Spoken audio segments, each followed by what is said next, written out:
I rank where the view is nothing less than phenomenal. For how I express and project from my abdominal. The only view better, both my daddy and my mama know.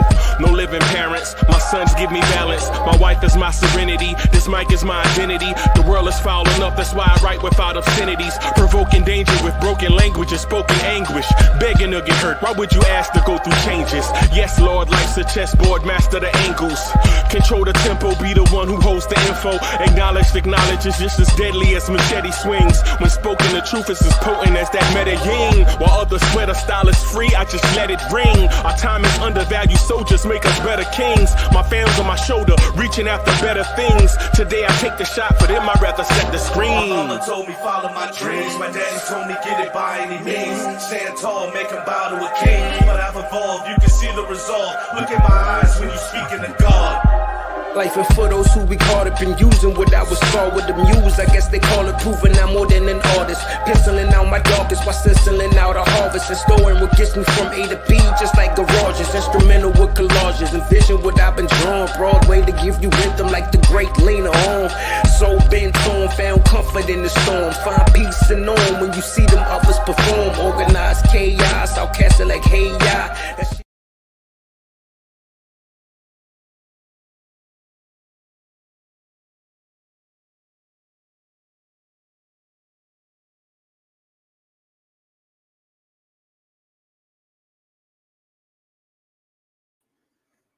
Yo, party people in the place to be. What's good? It's your number one chief rock Knicks universe, your main man, Uncle Freezy, coming through the rocky spot. Salute, salute, salute. Everybody watching, however you are watching. Let me see here. Let me see if I can get this thing right. See if I can get it right. Let me see. Let me see. No, I may have to edit it. So, yeah, I'm going to have to edit this, everybody. Let me see. All right, let me edit this so it looks kind of decent. Okay. Let me edit that so it looks kind of decent. And then push this over here like that. And then save as commentary. We'll say what is that? All right, there we go. That's better. Salute to everybody. DSJ in the building. The original DSJ, the R&B sensation DSJ is in the building. Andios is in the building. Salute. So we have a bunch of news to talk about and discuss. I didn't do a thumbnail or anything. I was lazy today. You know, I need to be better. I was lazy today, man. Just some stuff going on, but we coming through. We hanging out. Dre said he'll be here later on. We'll see how that goes. So one of the first things I wanted to talk about is Luke Skywalker Visions is in the building. Bully in the building. What's good, man? Good to see y'all, man. Before everybody get here, let me first say that Boulevard 73 put me on to a movie. Bro, it's crazy.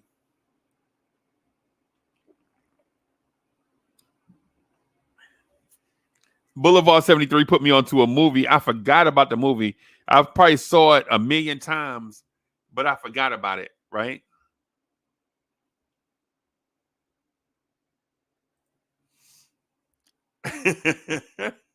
I need to see Burning Edge. Yeah, we got to revise it. I was trying to save the new intro. So whenever all of us get to the city, so that when all of us get to New York, so when it's like me and Cully Goat and Free Keith and G.I. and Bully and Allah Wise and Julian Blum and Corey and King Ribby and everybody, when I get to the city, we can shoot a video together and that would be the intro, just all of us. But every time we plan something, something falls through. So we ain't gonna wet it right now. We just gonna rock with what we got, and then we'll take some shots in front of Madison Square Garden and all of that stuff. Just as things shake out.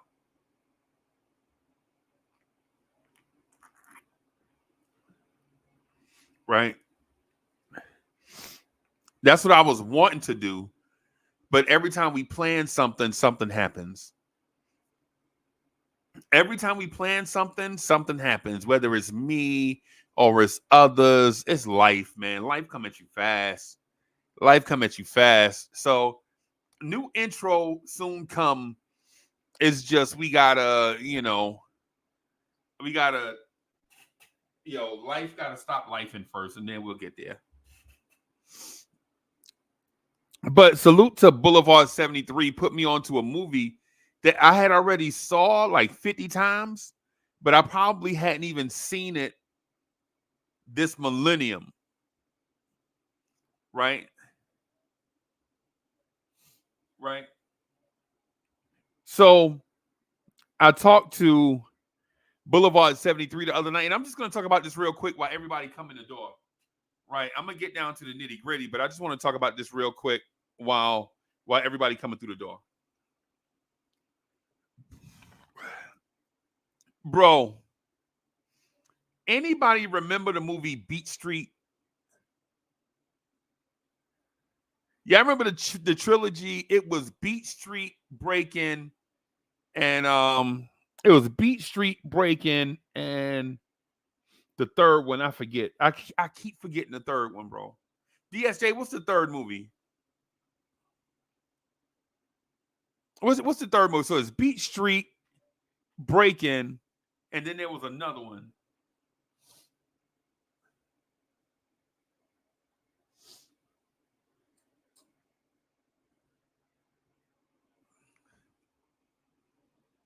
What's the third one? No, not Crush Groove. No, it's not Crush Groove. Not Crush Groove. It was a Beat Street. It was Breakin', Beat Street, and damn, not Crush Groove.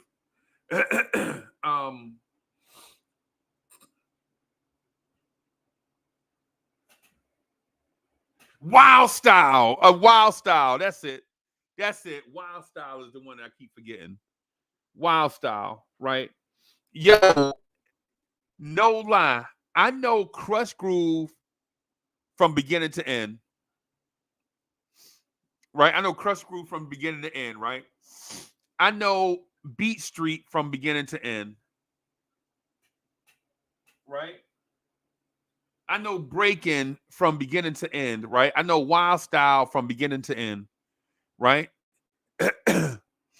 Right? I know all these joints from like beginning to end. I'm just gonna say this before everybody get here, right? Before everybody get here. But bro, the other night, I was talking to somebody who's gonna remain nameless.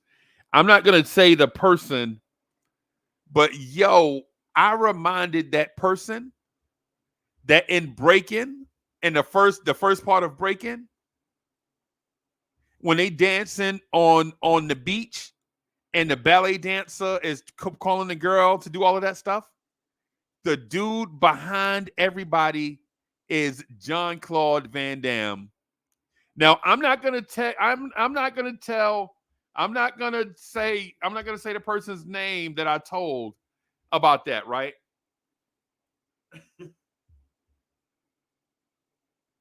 Yo, I'm not gonna say the name of the person that I told that. But yo, when they went back and legit looked at Beat Street, Breakin', when the cats was pop locking and doing all that ballet and all that stuff, calling it breakdancing. Yo, the dude in the back with the black onesie on, DSJ, DSJ, the dude in the back with the black onesie on, when everybody dancing and he moving his shoulders, that's Jean-Claude Van Damme, bro. That's Time Cop, bro. That's Bloodsport, bro. Legit. No lie. Hand to the man. That was Time Cop in the back, bro, with a onesie on. That dude had on a wrestling outfit with them wrestlers wear, like the Kurt Angle thing that snapped between the middle of your legs. That dude, that was a grown man. That man, 30 years old, with a onesie on.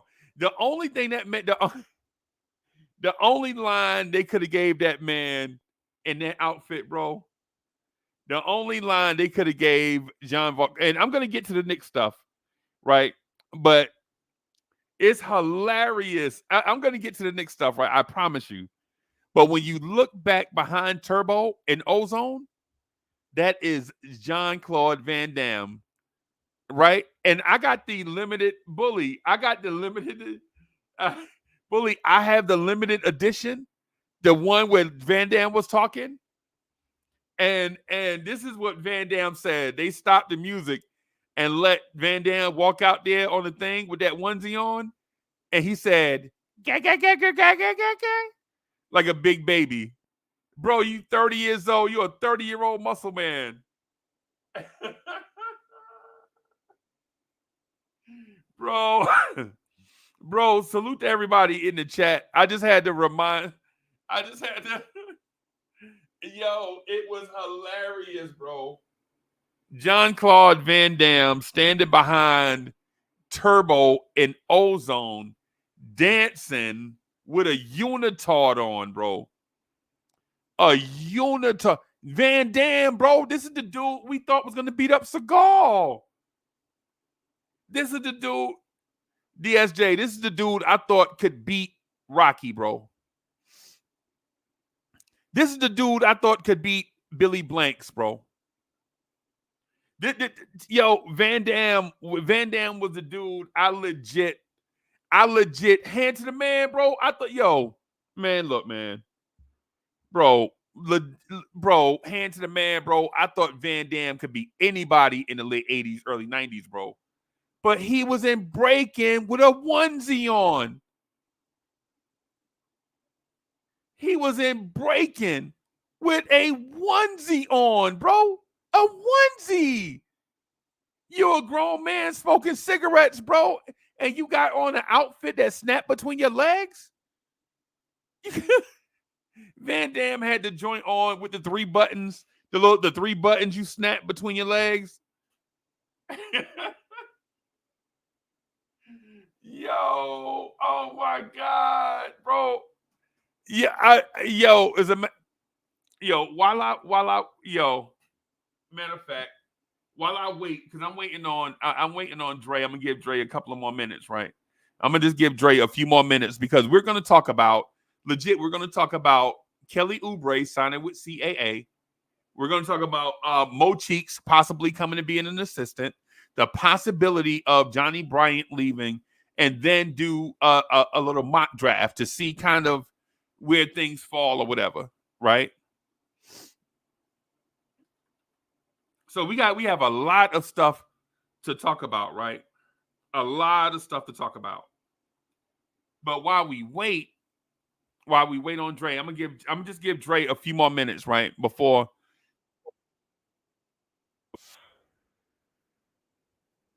Right. But yo, the other. Oh, here it is right here. No parking, baby. No parking on the dance floor.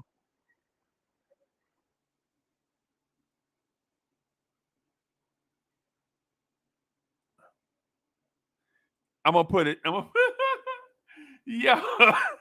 Yo, I'm gonna just show you on this. Yo, it's crazy, bro. It's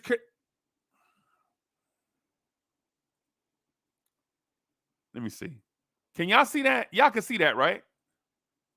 Y'all can see that, right? Watch this.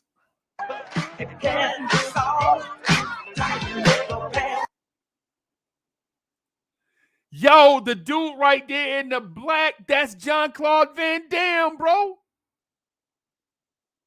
Wacko was in the building.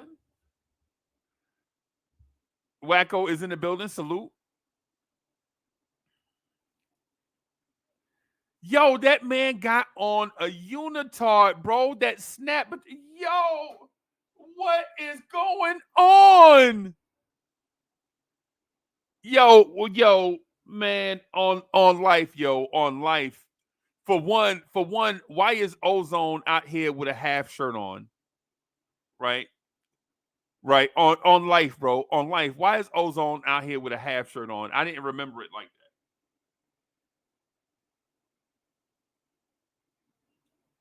Bro, yo, what is yo, why yo, I don't remember. Oh, Bully, why you ain't told me Ozone had on a half shirt? Oh my bro.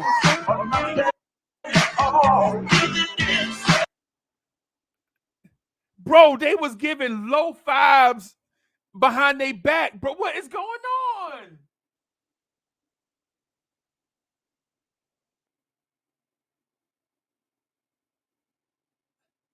Bro, they was giving low fives behind their back. That man set his hands on his butt and let a man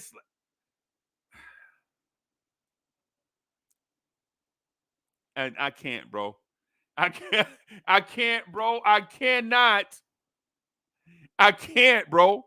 That man put his hands on his butt so a man can slap it. And Van Damme was back there breakdancing with a unitard on, bro. Salute. Salute to everybody. Okay.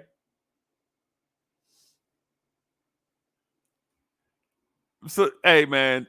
Hey, to each their own, right? King Ribby in the building. King Ribby in the building, probably fresh out the shower. King Ribby taking his King Ribby King Ribby probably taking his fresh out the midnight shower. Right? As far as breaking go, man, I ain't judging, bro. I ain't judging about that.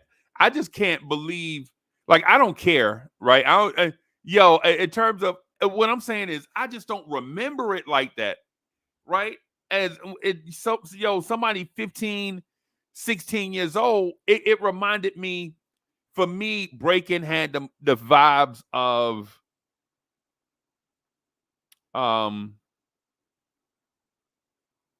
what's the movie? What's the movie with the dance battle? Y'all know what I'm talking about. The dance battle movie with Immature in it. What's the dance battle movie with the dance battle movie where damn,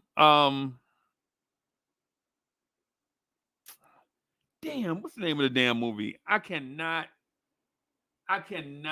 You Got Served. There it is, Fritz Alcenda. Let me put the link in the chat. Bro. It gave me the vibes of You Got Served, right? Like when I watched You Got Served, I was like, man, they ain't nothing but breaking. They ain't nothing but Beat Street right there, man. These dance movies, you know what I'm saying?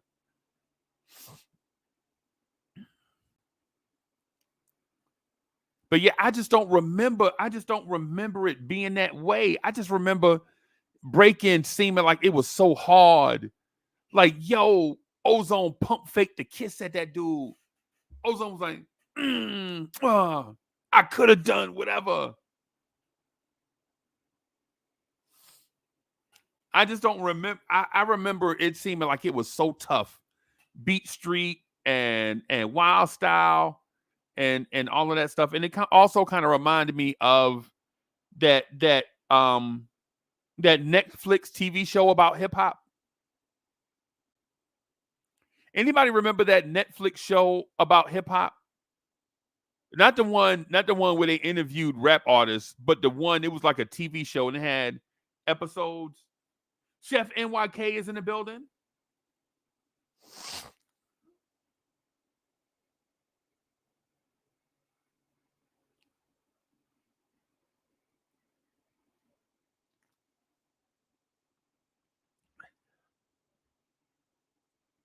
Yeah, man.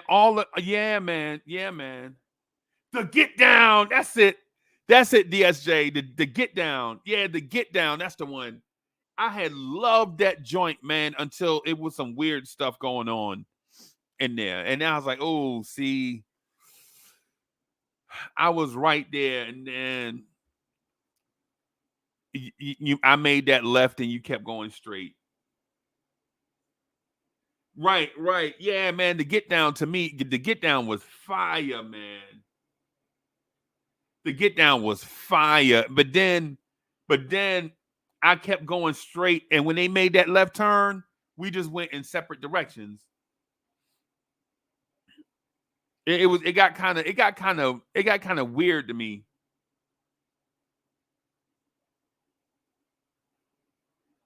Right. But okay, so let me get to the reason why we here. Let me get to the reason why we here, right? Don't want to just talk about culture all the time. Don't want to talk about culture all the time, right? But so Kelly Oubre is now represented by CAA. And I'm not going to lie to you. Kelly Oubre, if you watching, I've always been a fan, right? Always been a fan, right? Of Kelly Oubre, right? I've always been a fan of Kelly Oubre, even when he's been a rock and I shoe. Like, even when Kelly Oubre was playing for the Ops, or I'm sorry, even when Kelly Oubre was playing for the opponent, right? Even when he was playing for the opponent and just making a living, right? I was trying to be mad at him, but I couldn't. Yo, anybody that called themselves Tsunami Poppy, bro, you get 3 stars from me. Anybody that gives their own self a nickname, you give your own self a nickname, bro, you get 3 stars from me.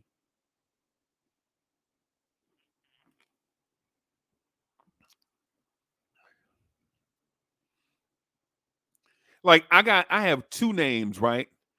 I call myself the number 1 Chief Rocker, right? That's what I call myself, right? But my friends and everybody call me Uncle Freezy, like the dude that's the same age as everybody else, but try to be their daddy. Y'all know what I'm saying? Like everybody legit, everybody Fritz, don't do that, bro. You know, everybody have that friend that everybody is like the same age.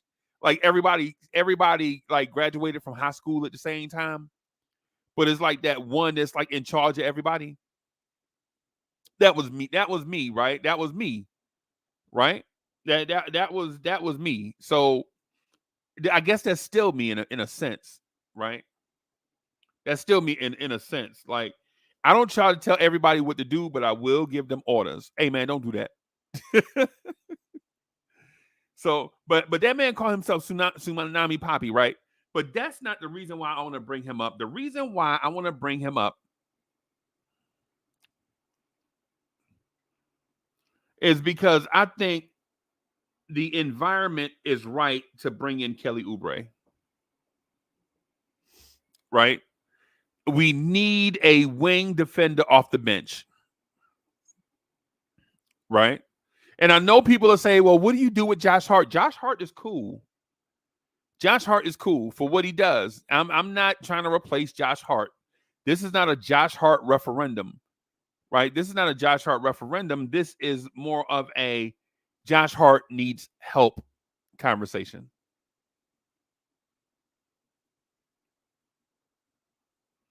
You know, we need a big wing that when OG Anunoby goes to the bench, you can bring in a guy that can still hold it down for you. Quiet Money is in the building. Salute to the greatest borough that God ever created, Brooklyn, New York. Salute to Crown Heights, Bushwick, Fort Greene, Bedford-Stuyvesant, Flatbush, East New York, Canarsie, Brownsville, Coney Island, Williamsburg, Red Hook. Salute to everybody in Brooklyn. And so Fritz says, I don't think we have a big enough check for Oubre. I beg to differ. Not only do I think it's big enough, I think we can bring in he and others.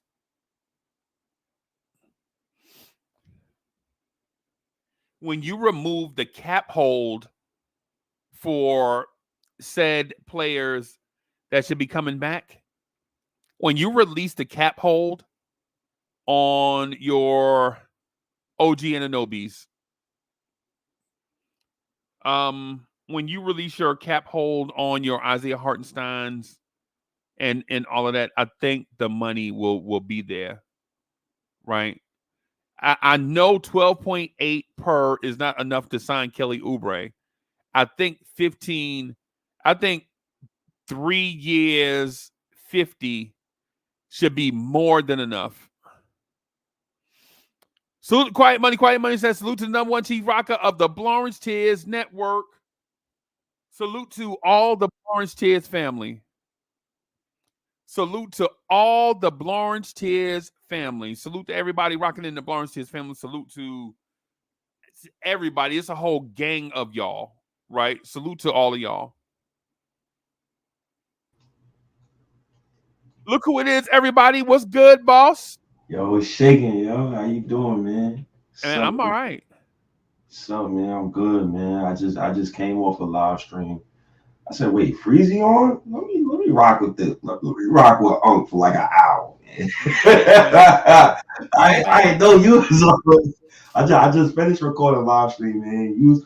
I want to give you your kudos actually, because you're one of like the inspirations of why I started a live stream too. Because I'm like, hey, man, this guy's letting me come on to his platform and speak. Shit, man. I mean, my fault, my bad, but you let me come on your platform and speak and just, you know, open door policy and that type of nature. And I seen how you ran, you know, your YouTube platform, and I said, man, it's gonna take me some time, but I'm gonna get there. I just gotta make sure like I get my mentals right and everything. And I am, man. And usually I'm in the liquor store right now, man. Right now I'm in the back cave. So like, and I'm chilling, man. But what dragged me in here, and I'm glad you said what you just said. The tall wing. It's 3 keywords I got: insurance, tall wing, star. Leon Rose is in year 5, Uncle Freezy. I'm watching my COVID season roster up there in Canada. We lost to Aaron, what is it, Nesmith? Nesmith went 8-3 in the Garden in a game 7 where iHeart scored 0 points. Right. People want to give iHeart $72 million. I just told my guy, recap, yo, look, listen, I'm overhauling the whole center position, man. Right. If I can't overhaul the whole center position, and you know I love Mitchell Robinson. Right. But if I could overhaul the whole center position, I would. When you look at the contracts that the centers are getting, like iHeart, $17 million. Y'all look at the dudes. I said, Zach Collins, I'm not paying him that. Nurkic, I'm not paying him $15 million. Isaiah Stewart, I pay him $15 million. You know why? He could shoot threes. Miles Turner, I pay him $20 million. You know why? He could shoot threes and protect the rim. So it's certain guys you pay that money to. You don't pay that money to everybody.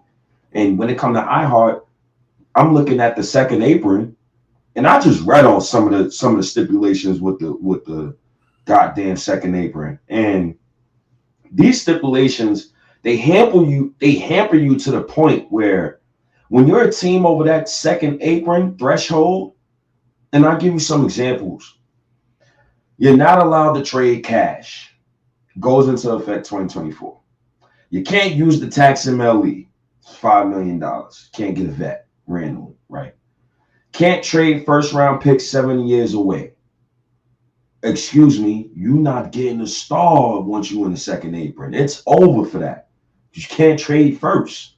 They force you to build through the draft. I like that.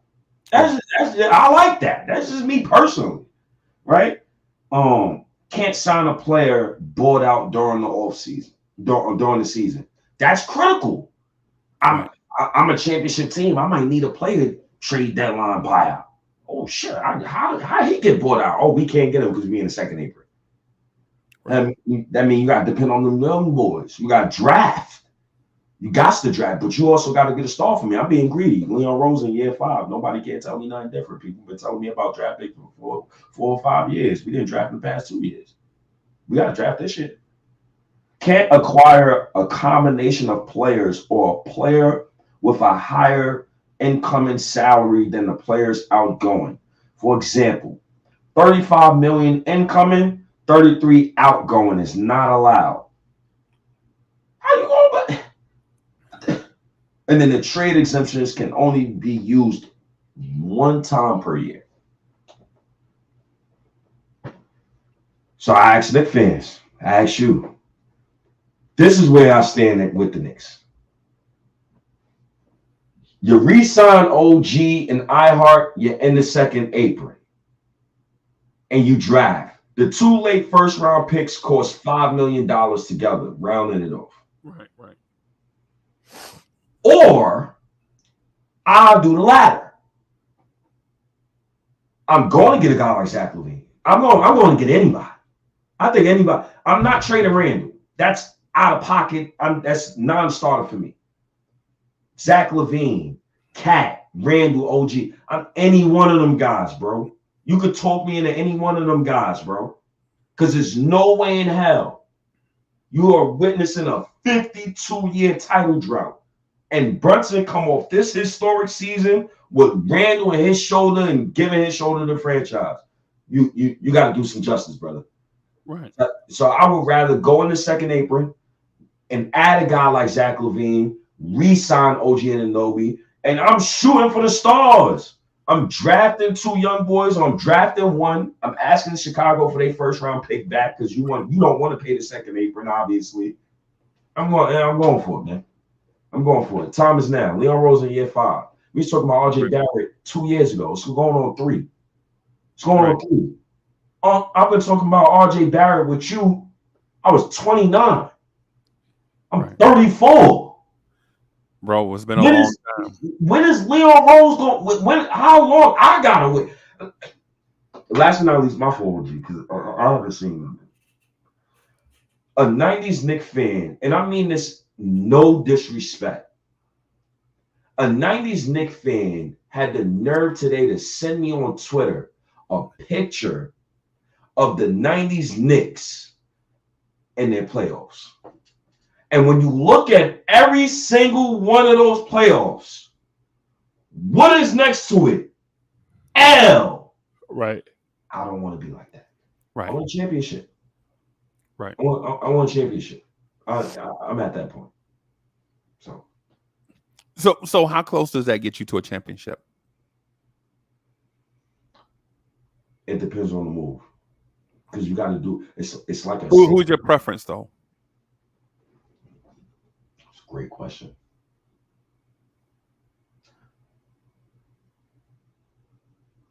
Looking at the Celtics, my preference right now would be either Zach LaVine or a guy like Herb Jones, but I would try to stack the deck and try to get it's gonna have to be multiple trades because you need 2 wings outside of OG. You got Josh Hart already. You need insurance for OG, but who's gonna guard Tatum? Who's gonna guard Brown? Right. So but a guy like Zach LaVine, I think he offsets whoever guards him. Because I don't think Brown could stick a guy like Zach LaVine the whole game. I don't think that's possible. No, I don't think so. And Kyrie's old. I don't think people take that into consideration, that Jaylen Brown is in his prime. He's 27. Kyrie, how old is Kyrie? Like 33, 34? Yeah, he'll be 33 starting next season. Come on. 6'7", gotta lock him up. Right. I only mentioned Herb Jones because if you do your homework, Fritz, like I do my homework all the time, the Pelicans is in a log jam. I just read off the second apron to you. You think a team that's not a big market like that is going to pay second apron and not try to trade and get better pieces around Zion? You think they're just going to pay Ingram outright and Herb Jones and Trey Murphy the third? No, I could get one of them. Right. Now, I think we 3 players away. 3. Okay. So the Zach LaVine trade, with Zach LaVine making $43 million, whatever. It's like $43 million, right? So for next season, just off of Bogey and Burke's salary alone, you get to about $30 million just off those 2 salaries. Is there a player on the roster that you would maybe look at doing a salary match for if Chicago's not at the tax apron, right? They shouldn't be, but they might be, though. They will be after they re-sign DeMar, which is reported. This is the reason why Zach LaVine possibly could be on the block. I don't know if the owner's willing to pay that. When you got a guy like Kobe White, it's no reason to bring back Zach LaVine. You got to let Kobe White eat personally. Yeah. And I don't think certain teams is willing to pay the second apron. I just read it off to y'all. It's you like once you're in the second apron, you got to be a contender, a bona fide contender, and you got to have draft picks. So, yeah. Once you get that second apron, either you got to contend for real or you got to blow it completely up, because it won't. It's got to be worth being over that threshold. Yeah. If it's not worth being over that threshold, you just gotta blow it up, man. You got to get rid of everybody, stars, salaries. However, you just got to blow it up because you don't want a $350 million, $375 million salary cap bill, right, for a team that's going to be in the play-in or a first-round exit team. You don't want to do that, right? Golden State did that a few years ago, but when Golden State did it, they were the NBA champs. I think their salary they paid like $300 million when you count the dollar for dollar, and then all that the collectively bargained luxury tax agreement that was in place back then. But for the Knicks, if you identify a core piece, that's going to mesh with the timeline, like if you identify a Drew Holiday type player to go with Jaylen Brown and Jason Tatum for the next 2 years after this one, then I could see being in that second apron, because it makes basketball sense, because they'll win the championship this year, and the next 2 years, barring injury, they'll be a contender for other championships. But the Drew Holiday extension right now was just worth it in general because they're on the verge of tomorrow night. They may be in ski mask drinking champagne. That's true. So that $100 million, whatever it is they gave to Drew, would have been absolutely worth it. That's very true. Is there an ideal fit that you're looking for? A tall wing who could play make and get his own shot. Does he have to be a certain size? 6'5" to at least 6'10". Would you be interested in Brandon Ingram? I wouldn't mind it. I'm not opposed to it. I'm not opposed to anybody. I think you could talk me into fitting any player in this team. But you got to make it make sense, like the context. The context, a guy like Brandon Ingram. The Pelicans don't want to go in the second apron. They don't.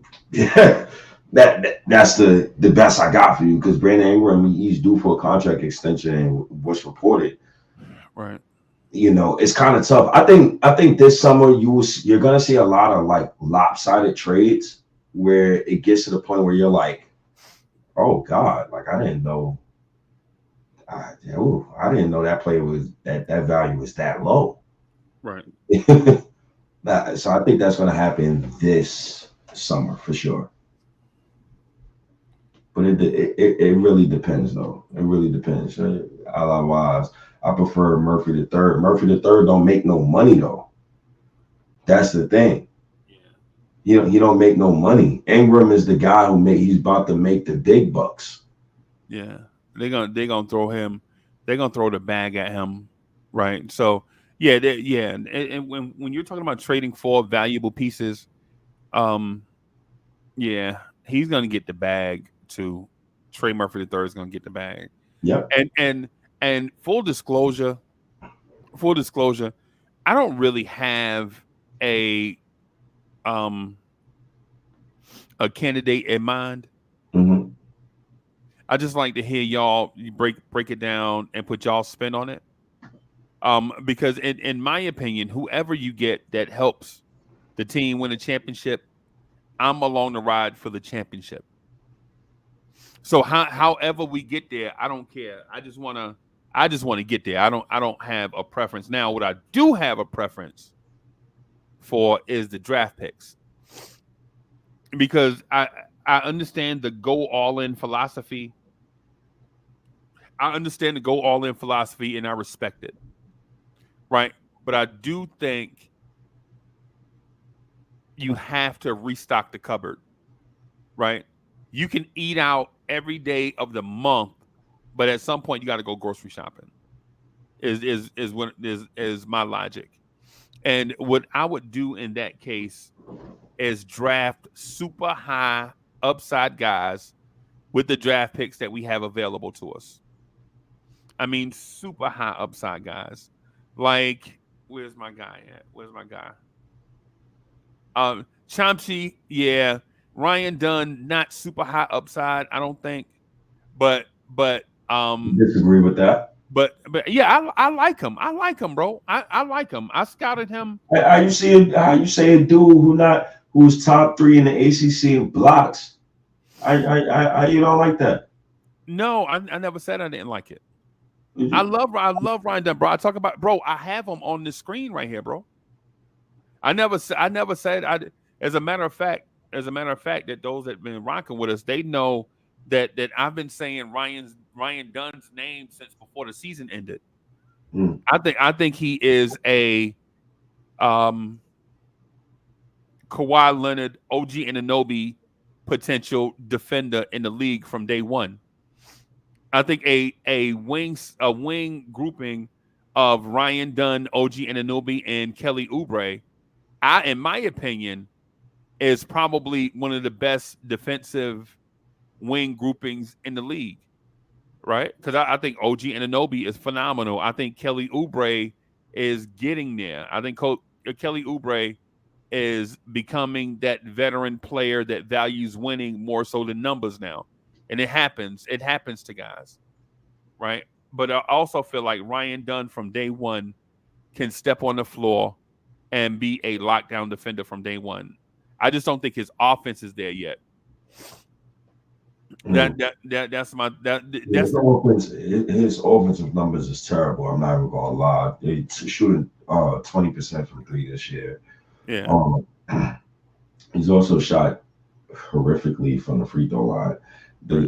He shot good from the field on field goal percentage, but no, I'm looking at these guys that you got up there. They all seem very intriguing. This Pacom Diet. Yeah, Dadier. Pacami Dadier, yeah. Oh, yeah, that's right there. He on the screen right now, Pacami Dadier. Okay, and then you got this other jumbo wing, 6'11". Yeah. Where did these guys mocked at? What did they? Let me look at Chomsky is gonna be somewhere between 40 and 50, unless somebody fell in love with him. But Chomsky has the potential to be a super athletic, 225-pound, 90 percentile athlete from day one.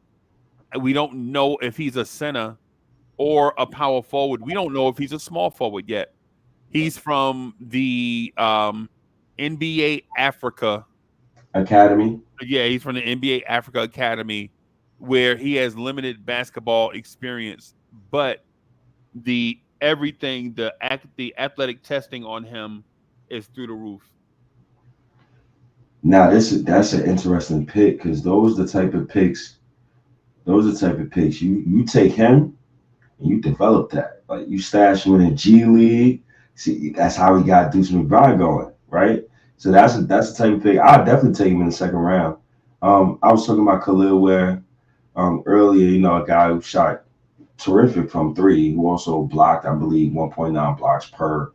Looking at this Chumbe guy, you can see the talent. He's a raw prospect too, and he's a willing passer. Raw prospect, willing passer, willing to take the 3-point shot. I think that's the biggest eye opener for me. He's willing to take that 3-point shot. I would definitely love this guy on the roster. I mean, that could be a gem.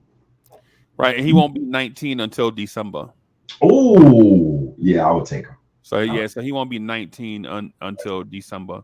That's part of it, man. Part of it is mm-hmm. If we do all the things that you guys say with the veterans around the league, if we do everything that you guys say with whoever you bring in, whether it's Cat or Spider or Zach LaVine or what's the other guy? What's my other guy? Herb Jones or somebody. What's the other guy? Whether it's DeJounte Murray, mm-hmm. whoever it is that you look to bring in, then you can certainly do that at the same time.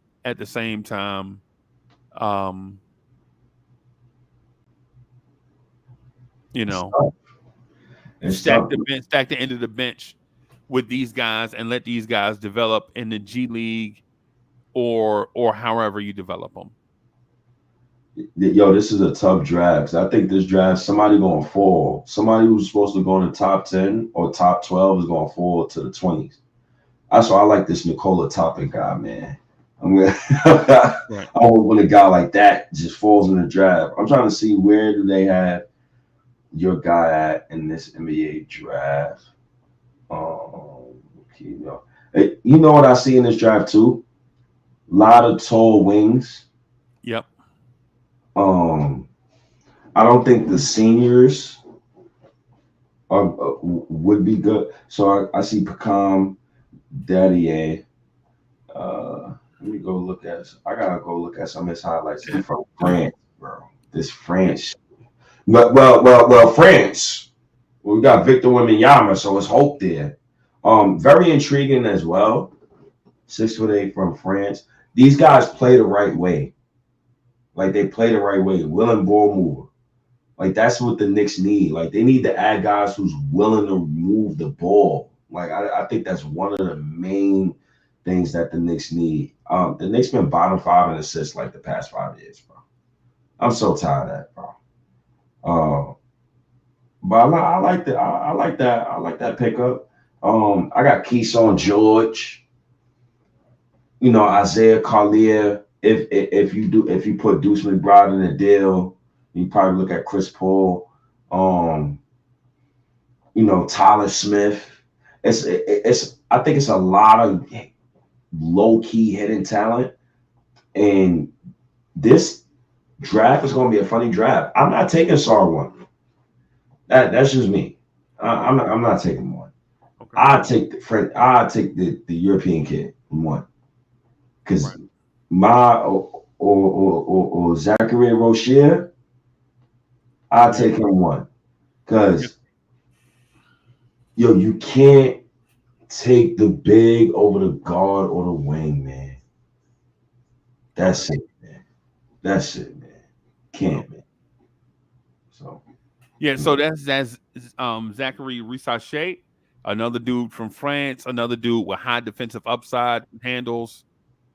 Yo, look who is in the building, man. Long time no see, boss. Yo, what's up, guys? Yo, Let me turn this down for a we bit. miss you, brother. What's going on, man? What's going on, Uncle Freezy? What's up, State? Yo, what up, Brody? Yo, bro, I hit you up on X about a month ago. I put your little zombie emoji in there and everything, bro. I saw it. I was gonna respond, and I just forgot. To be honest, bro, I was like, "Yo, I'm gonna respond to you." I was probably doing something, and I'm like, "Yo, I'll respond to him later," and I just forgot and shit. Yeah, things happen. Things happen because I was wanting to give you credit for a stance that you took a year and a half ago, and people were killing you over it. And I think I may have been in that group. I may have been public enemy number one for you, but now I've turned the corner. I've gotten smarter by stealing your point. You want to hear what my stance is? What I flipped on? I don't value the center position, bro. I tweeted something not too long ago about that. Did you see that tweet? No, I missed it. I said me and Twitter don't. I ain't been messing around, bro. Like, well, X or whatever it is, and the State is here, so he might chime in on what I'm about to say. I'm saying if we have to pay Isaiah Hartenstein $17 million, with me knowing that I have Mitchell Robinson at like $14 million this year and $13 million next year, right? And 2 draft picks coming up in this year's draft, right. I'm not signing him for that money, that amount of money. I'm letting him walk. Me neither. No, I'm signing and trading him. I'm not signing. I swear to God, I'm not signing him for $16 million. Can't space the floor. And if you want to go, okay, Mitchell Robinson always hurt. Okay, OG Anunoby always hurt. I mean, right? What you gonna do? We gonna stack a bunch of paper men together and we gonna make a notebook. Better than leave it up to God that they don't get hurt next season. I don't believe they're going to be hurt because, like Freezy said, we're going to stack the cupboard.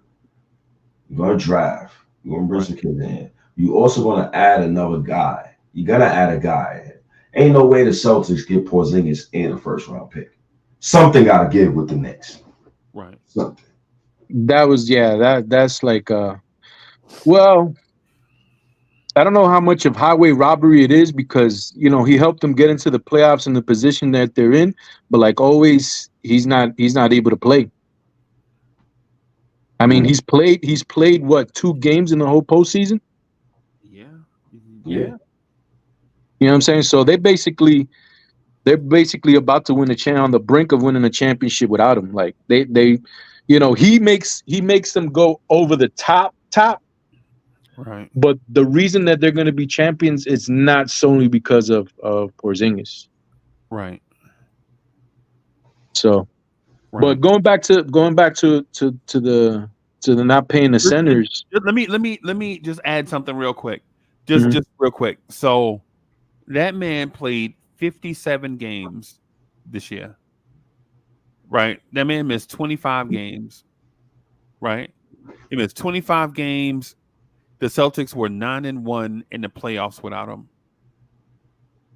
So what does that tell me? That tells me that the Celtics basically got to where they are without him for 35 games. Right. Right. But he may be their second highest paid player.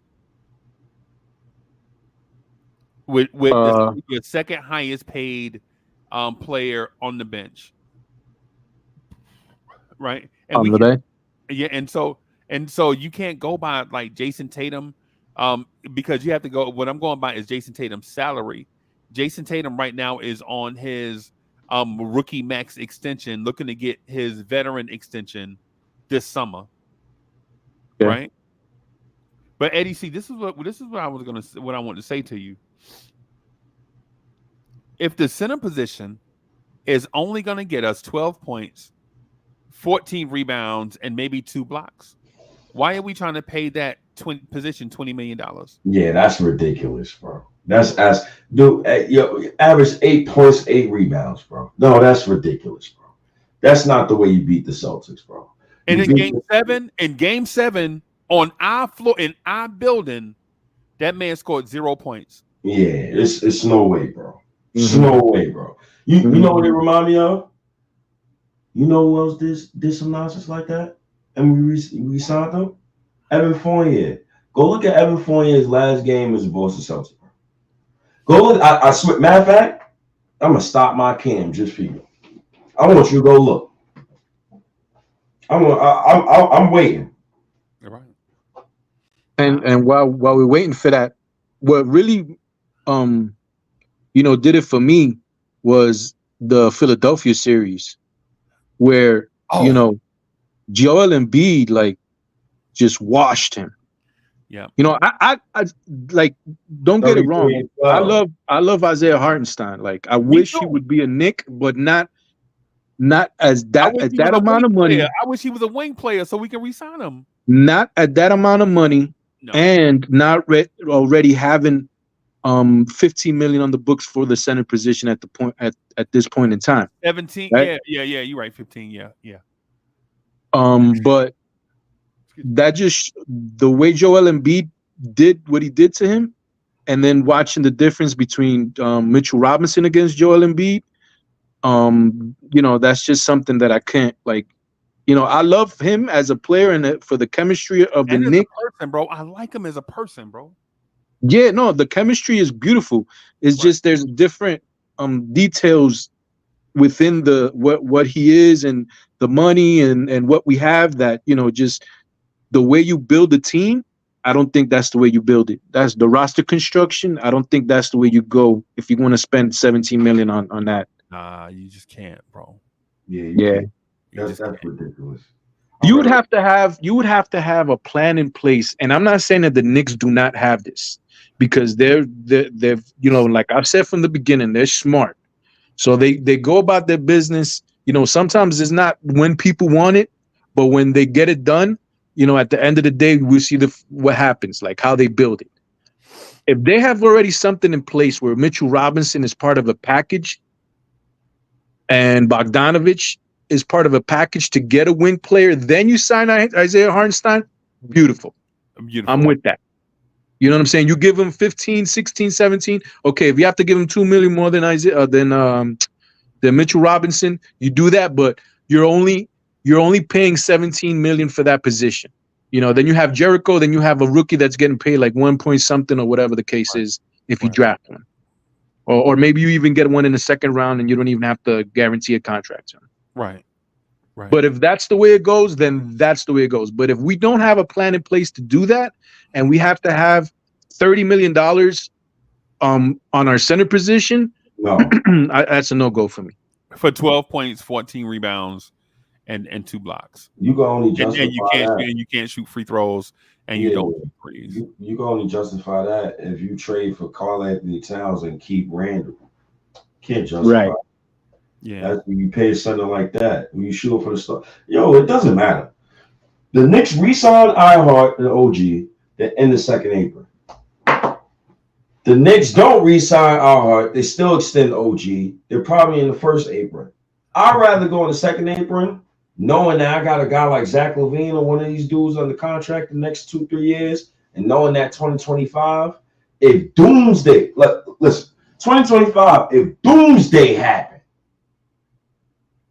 it's a strong draft. I'm okay. That Cooper Flag boy, that generational, but if we reach the high of heights, I think it'll be easier for us to like build our roster moving forward, especially in the draft. I trust Will Perrin. I trust them guys. I don't think they've missed on the draft pick yet, like completely missed. Quentin Ntilikina, Quentin Ntilikina, but they didn't draft in the past 2 years in the first round. I think that's attributed to Randall getting hurt. Randall started getting hurt 2 years ago. We stopped drafting in 2 years. You know what I'm saying? I think it coincides with that. And we didn't draft his backup last year. I think it coincides with other Knicks players getting hurt, like Josh Hart or Brunson. Shout out to Deuce McBride. I'm not interested in no trade that includes him. Right. I think he's a keeper for sure. Eddie C, I just wanted to point out one other thing. Not only am I adopting your strategy, right? I'm doubling down and tripling down on it, bro. Have you heard? Did you hear about? Have you heard through the grapevine with the amount of money I want to pay the center position? No. No, probably not. Right? I don't want to pay over $10 million for 3 dudes at center, bro. Mm-mm. I don't want to pay. I don't want to pay. What I'd like to do is that $20 million in excess that we're talking about, like with the 3 centers we can. If we bring them back, if we bring them back for 17, right? You got Mitch at 13 and $32 million, right? That makes no sense. With the $22 million savings, bro, I want to go get wing players and additional primary ball handlers to help Jalen Brunson. So in those playoff games where TJ McConnell or Kelly Oubre is dogging him all the way up the floor, we could put a ball handler on the floor to take some of the pressure off Brunson, so we could take advantage of Brunson's catch and shoot numbers. That when he had ball handling, when Randall could, when others can hit Jalen Brunson for catch and shoot threes, he was shooting close to 48% from 3 on catch and shoots, right? Like 47.6 something, right? But we never get there. We can't get him to catch and shoot off ball because we don't have another primary playmaker in that group of primary playmakers to break down defenses and to just get that man some easy looks every now and then. Knicks need help. Celtics got Derek White initiated offense. Drew Holiday initiated offense. Jaylen Brown initiated offense. Jason Tatum initiated offense. You got Al Horford. This guy just never went to the 3-point shot in the corner. All of they big space the floor. Right. Like they got maximum space on the court. Knicks need help, man. Right. But I do think that Julius Randle helps alleviate a lot of that when he's playing. Like, those kickouts when he's posting up and he kicks it out. Like, I saw a lot of shots from OG Anunoby when Julius Randle was getting the ball to him on the corners when they were playing together, and Josh Hart gets him the ball when he's driving. So, obviously we do need more, but we were missing a big key cog with Julius now being there. But what I want to say about the center thing that we were talking about is, how much does Daniel Gafford get paid? Like the 15 million. The Dallas blueprint is kind of like sort of what we should adapt, which is, they have like 3 or 4 centers on their team. Right. Like that team right there is it's a spaced out team, but they have 4 centers on that team. They have more centers than we do on our team, and we're not looked at like that. They have Gafford, they have Lively, they have Kleber, and they have Powell. Right. So, that's kind of like where I want to go with it. You know what I'm saying? Like, you need to have some stretch bigs. You need to have some inside bigs, that roll. But the money that they pay them all together is probably like $20 million. Yeah. Yeah. But they have 4 guys. That's the point that I'm getting at, man. Right. Send them my committee, because how often have you first of all, let me just state this just real quick. So first of all, we do know that Tom Thibodeau can take another man's trash and turn it into treasure when they get here. Mm-hmm. Right? Josh Hart is an example. Josh Hart never made the playoffs. He was not a winning player before he put on orange and blue. Right? I give another example. Nerlens Noel. Right? Mm-hmm. Nerlens Noel, for that brief stretch of time, that small stretch of time that Mitch was hurt with the hand injury and all of that. Mm-hmm. Nerlens Noel looked like a quality starting center, right? We paid Nerlens Noel, and that dude has not been the same since. Right? Remember he did it with Alec Burks too. Yeah, Alec Burks, bro. You know who else? Dante DiVincenzo. Dante DiVincenzo played for 3 teams before he got here. Mm-hmm. Right? You know who else? Isaiah Hartenstein played for 4 teams before he got here. Isaiah Hartenstein, yes. Yeah, and if he leaves, that would be 6 teams in 7 seasons for Isaiah Hartenstein if he leaves. I heard that, and I think it's 100% true. if he leaves in free agency and goes to another team, he's not going to be the same player that he's going to be with the Knicks. That's why, Eddie C, that's why I'm telling you what I would do is do the same thing Tibbs had already been doing. Yo, get a quality backup center from somebody else's team that probably can't figure it out for some reason or another. Right? We knew Hartenstein was talented. Shit, Nerlens Noel was talented. Right? They just couldn't figure it out in their places. Right? What I'm saying is go get a guy and everybody can be like, who was that dude? Why we want him? Bring him into our system. Let Tibbs him up for 2 years, right? Let him do his thing, rehab his value. When it's time for him to get paid, let him go and get another dude, bro. You know what I'm saying? Like for instance, this is one I joke with Dre about. Yo, go get James Wiseman, bro. Go get Mo Bamba. Yo, nah. Right? And see when people hear those names, the first thing they're gonna say is, man, James Wiseman is trash. Hey man, no, you're right. He'll find a way to make James Wiseman look really good. Yeah, or you gonna simplify it, bro. Don't dribble, don't listen. Wiseman, all we want you to do is block shots and rebound. Don't get out here overthinking stuff, bro. Don't be out here trying to, you know what I'm saying, trying to Euro step. No, I don't care if you was the number 2 pick, bro. Not you not Euro stepping. You not sham guiding from 3, bro. See that paint right there? That's your job, right? That's what he did to Hartenstein. Because remember, Hartenstein was an analytics darling before he got to the Knicks. He could shoot the 3, free You throw. remember that guy who used to come into your show and give you all those Isaiah Hartenstein stats and all that? Yeah. Yeah, that guy looks like a genius now, huh? Yeah. He looked like something right now, bro. Mm-mm. You know what I'm saying? You know what's bad too? That the Detroit Pistons moved off from their general manager. So I don't think we're good. I don't think we're going to be able to be making trades like we did before and getting off contracts and getting picks and moving around, maneuvering so we could get the things that we want with Detroit like we used to. I think it's going to be that's a team that we lost. We're going to have to build a relationship somewhere else. You talking about the hookup? We got to find a hookup somewhere else. Yeah, we had a little hook. We had a little play there. We could run plays with them. You know what I'm saying?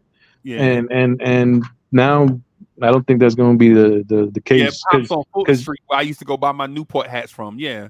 Because Wiseman is in Detroit, right? Yeah. Mm-hmm. You know what I'm saying? He's somebody that you can get for 2 second rounds or something like that.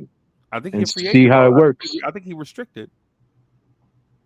Yeah, but they have the other kid too. No, they traded him to Washington. No, what's the one that we traded to them? The 6'10" guy. The one that we traded in Duren, the young guy, Jalen Duren. Yeah, they have Duren there. They have Duren there, and they have a pick where there's mass centers in this draft. Yeah. They think they might get Matthias, whatever his name is, Basilis, and I don't even think he's going to be. I think San Antonio will swipe him up at 4 before he even gets to Detroit. Oh, that's interesting. I'm taking that's interesting. The French boy 1. Telling you right now. You taking who? Sorry. Taking the guard. Taking the wing over Saar. Who? San Antonio? No, if I had the 1 pick this year.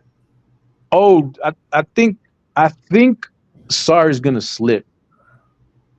I think he is. I think Saar is gonna slip, and I think he'll go number 2. I think Stephon Castle is gonna go number 2 to the Wizards.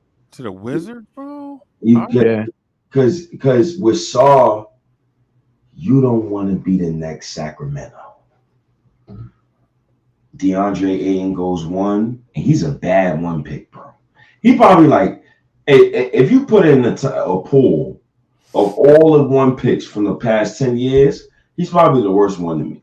Yeah, probably. Yeah, if you just go 10 years, but Anthony. The thing is that I don't dislike Saar as a prospect and as a player.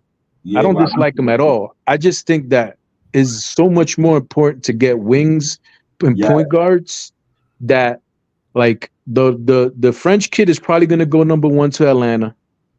Ricochet. And then I would trade Young and I would trade Murray as soon as I do that deal. Hey, I mean, he doesn't interfere with them. You know what I'm saying? He's just another wing who's young, who you don't need to play right now because you already have DeAndre Hunter. Cooper Flag, man. Nobody trying to hear that. They got a tank. Well, whatever, but you can, but you know, picking him doesn't interfere with anything that you want to do later. Yes, it does, because Trey Young is not waiting for no number 1 overall pick. He's under contract. He doesn't run anything, bro. Like, they don't have to do anything. So you go over the second apron with this team?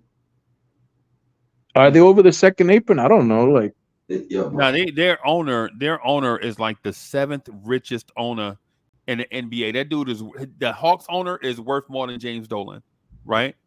But imagine they don't that. go, but they don't go into the tax at all, right? Hey, Eddie, see, you know what? Yo, to make you laugh, there are 6 small market owners in the top 10 of wealth in the NBA, and we pay them luxury tax dollars. That's why smart business. That's why Dolan be mad, bro. No, that's why Dolan be charging that much money to see the Knicks play in Madison Square Garden. Yeah, you know what I'm saying? Yo, let me ask y'all this though, because I had a conversation about what Atlanta want to do, right? And what I want to do, and I had this planned already for Dre, but it looked like Dre may not be able to make it. So what I'm gonna do is ask y'all if y'all would help me do this.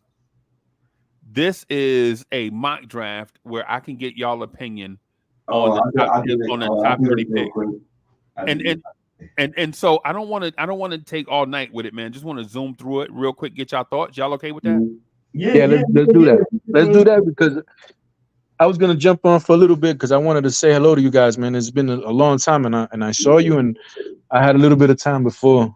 I got to do something, but yeah, let's go ahead. Let's do it. Let's knock it out real quick. So the Hawks are here with the number 1 pick, right? What do you do if you're the Hawks with the number 1 pick? If I'm the Hawks, I'm taking Zachary. I'm taking Zachary 1. If I'm the Hawks, if they smart, I'm taking them 1. Eddie, see who you taking right here? Yeah, I mean, the way his defense is ranking out, like, he's going to be one of the better defenders in the draft. So with his height and, you know, his offensive projecting how his offense can grow, I think he's the number 1 pick. All right. So So Zachary Risachet is the number 1 pick to the Atlanta Hawks. The Wizards are on the clock, right? Their best players right now are Kyle Kuzma and Jordan Poole, right? Who are you? If you're Washington, who are you drafting right here? So this is an interesting spot. If I'm the Wizards, I'm trading both Poole and Kuzma, and I'm tanking for Cooper Flag. So if that's my mindset, Cooper Flag is a power forward, right? He's a small forward. Small forward, okay. So he's a small forward, right? So you don't want to block him in this draft. No. The point guard shooting guard, power forward. See, I know Nikola Topic is not going to be picked in the top. It's no way. He's coming off a torn ACL. That doesn't even rock in real NBA drafts. Right. So with the number 2 overall pick, I'm taking Sarr. They have they have a need at center. You know, they could start him out right. He'll be able to play out right, and yeah, I go with Sarr. Eddie, see who you feeling like right here, bro? I'm going Stephon Castle. Oh, they have no point guard. Tyus Jones is an unrestricted free agent. I think he'll slot good next to, you know, his defensive prowess would be good next to Poole. Have a nice little backcourt there. Yeah, I'll go Stephon Castle too. All right. So you go Castle. He said Sarr. Yeah, I know that Sarr is the projected number 2 guy. So for the purposes of the mock, you can go Sarr 2. But me personally, I would go Stephon Castle. Yeah, well, they call it a mock because it's not real, bro. We can pick who we want to pick.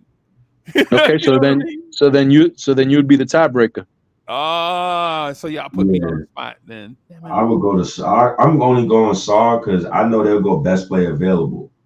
And Yeah, I'm gonna go Saw with them too, man. And I'm gonna cut out the drama and just go Saw right here so we can. So I don't think they would get too cute. Steven Castle, that's too cute of a pick. Right. I don't think they would do that in this draft. Me personally. Right. So with the pick that Houston got from the Nets in the James Harden trade, Mm-hmm. who you think the Nets go? I mean, I'm sorry, the Rockets go right here. So the Rockets is mad interesting, bro, because they have so many log jams. And when I say log jam, I'm talking about like young players. I think the Rockets going to trade back. Me personally. What are they looking to get in a trade back? So as you scroll down, I think the Rockets trade back with probably the Spurs. I think the Rockets will look at a guy like Rod Dillingham, me personally. But So why would they trade back one spot when they could just take him right here? You don't have to pay him that much money. And another team will probably be thirsty to pick another guy at that spot. I think they trade back, yo. I think they're a good kid because they got too many young guys. All right, so let's look at trade back options. The Spurs, Mm-hmm. the Spurs are here at 4. Mm-hmm. The Rockets would look to trade the 3 pick. What are you giving? What are the Spurs giving? Why would the Spurs trade up one spot though, bro? No. Matter of fact, no, not the Spurs. Let me see a team that's viable to trade up to 3. And who would they want at 3? Go up.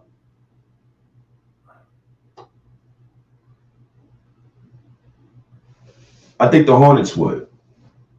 The Hornets? Yes. Charlotte at 6.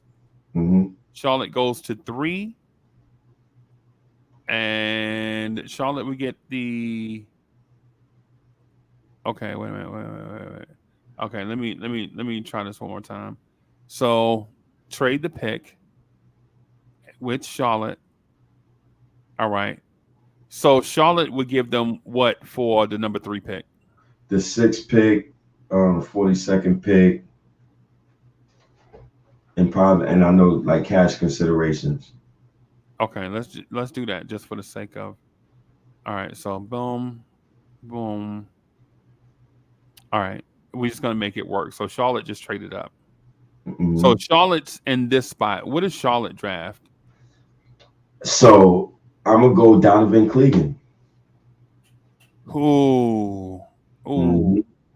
Eddie C, what are you thinking right here? So Charlotte's got the 3rd pick now. Yeah. I mean, you need defense, man. You need defense. So if Stephon Castle is still on the board, I'm taking Castle. So you don't fit Charlotte. So Yo, Eddie, that's not basketball talk, bro. why? Stephon Castle is a point guard, shooting guard. Bro, they not picking no guard, bro. They got LaMelo Ball, bro. You gotta be realistic. Yo, State, bro. When the draft come up and you see all these guards come off the board, they're not picking Stephon Castle. When you see Stephon Castle go probably top 3 or top 4, you're gonna invite me on your podcast. A guy who shoots under 30% from 3. It's the defense. If they would listen to this, if there was no trades, right? I would have liked to keep it simple, right? You know, at least for the top, because this trade is bogus, to be honest with you. Okay. I mean, there's no way in hell that the Charlotte Hornets. We're just going with it because we're just going with it. Right. But that trade, it will never ever happen. Not for what we gave them. Not for what we gave them. Right. So, but if you're gonna keep to move up 1 pick, I don't know. If you're gonna keep LaMelo Ball and you're gonna keep Brandon Miller, there is a prime spot for you to bridge the gap between those 2 guys with a defender, because those 2 guys are going to be scoring 20 points per game. So, who? How you gonna put a non-shooter between LaMelo Ball And Brandon Miller, when you got Donovan Clegan sitting right there, you need a big. Okay. See, so this goes back to my original thinking of the bigs. Bro, you not use Stephen Castle me to death, bro.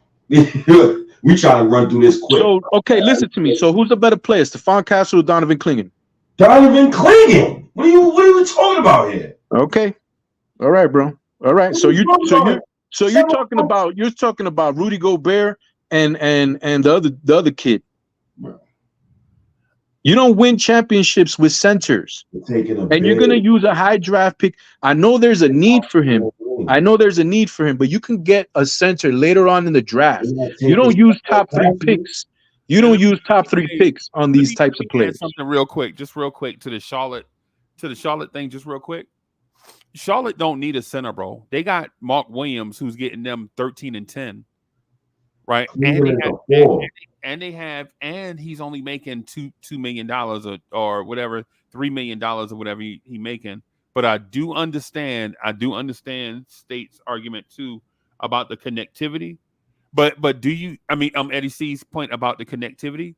I don't know if adding Stephon Castle to that is going to be the connector that you really want, especially with the new head coach that they have that's looking to build that team in a model of the Boston Celtics, right? With the new head coach. And I'm thinking that new head coach is probably going to be looking for an elite wing prospect that he can pair with Brandon Miller and rebuild the Boston Celtics in his own image in Charlotte, North Carolina.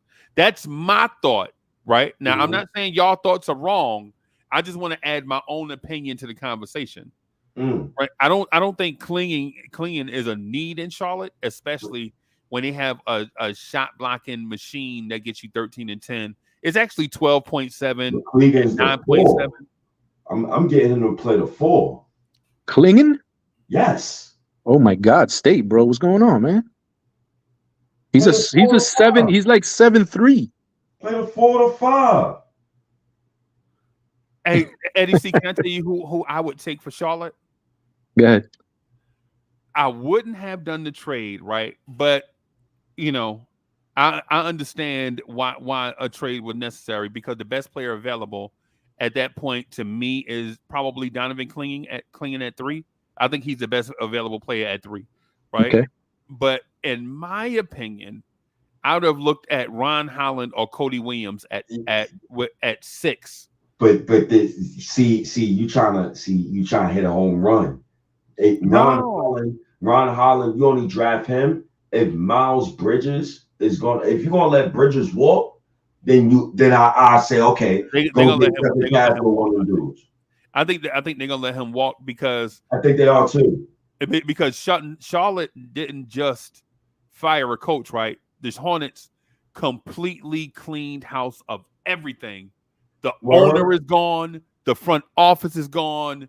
The coaching staff is gone. And they're trying to build it brand new from scratch in the model of the Boston Celtics. And for that reason, I would look at a Ron Holland, Jaylen Brown type guy to go with Brandon Miller, a silky smooth perimeter scorer in the mold of a Paul George or Jason Tatum. Now, those are just my thoughts, right? But for the sake of moving on, we got to pick somebody, y'all. Who y'all want to go with?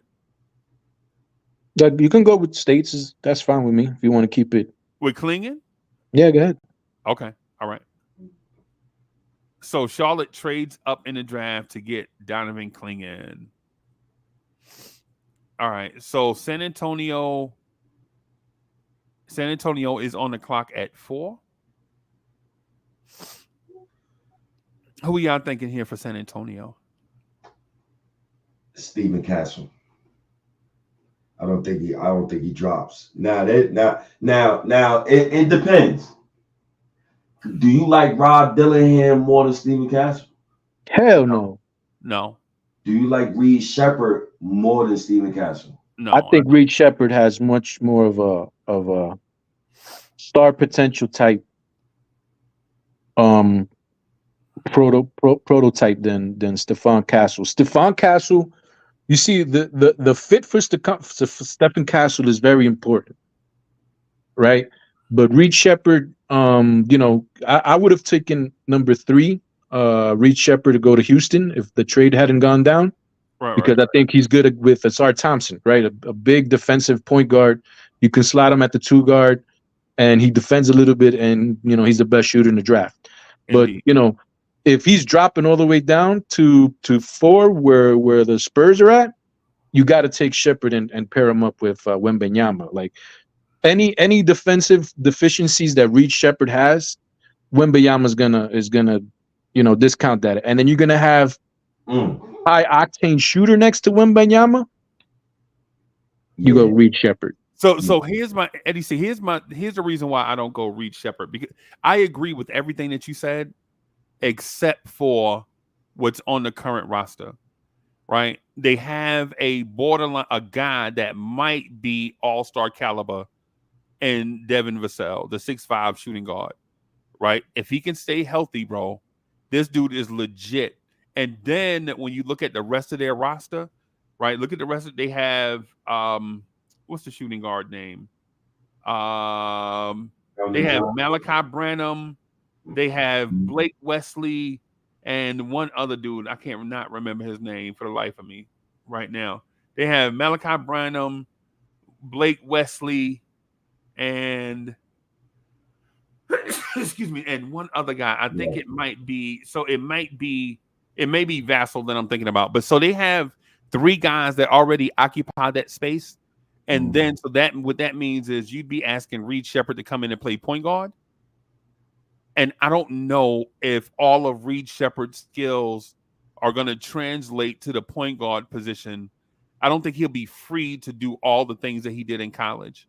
I think he's more of a combo guard where if he plays next to another point guard, you can have a dual point guard set. But when he's the sole playmaker on the floor, I don't know if he's that guy, bro. The thing is this with me. So, like, obviously there's points to what you guys are saying because, you know, the fits and sort. But when you're picking in the top 5, 6, 7 of the draft, you're just taking the best player. You're not worried that much about fit.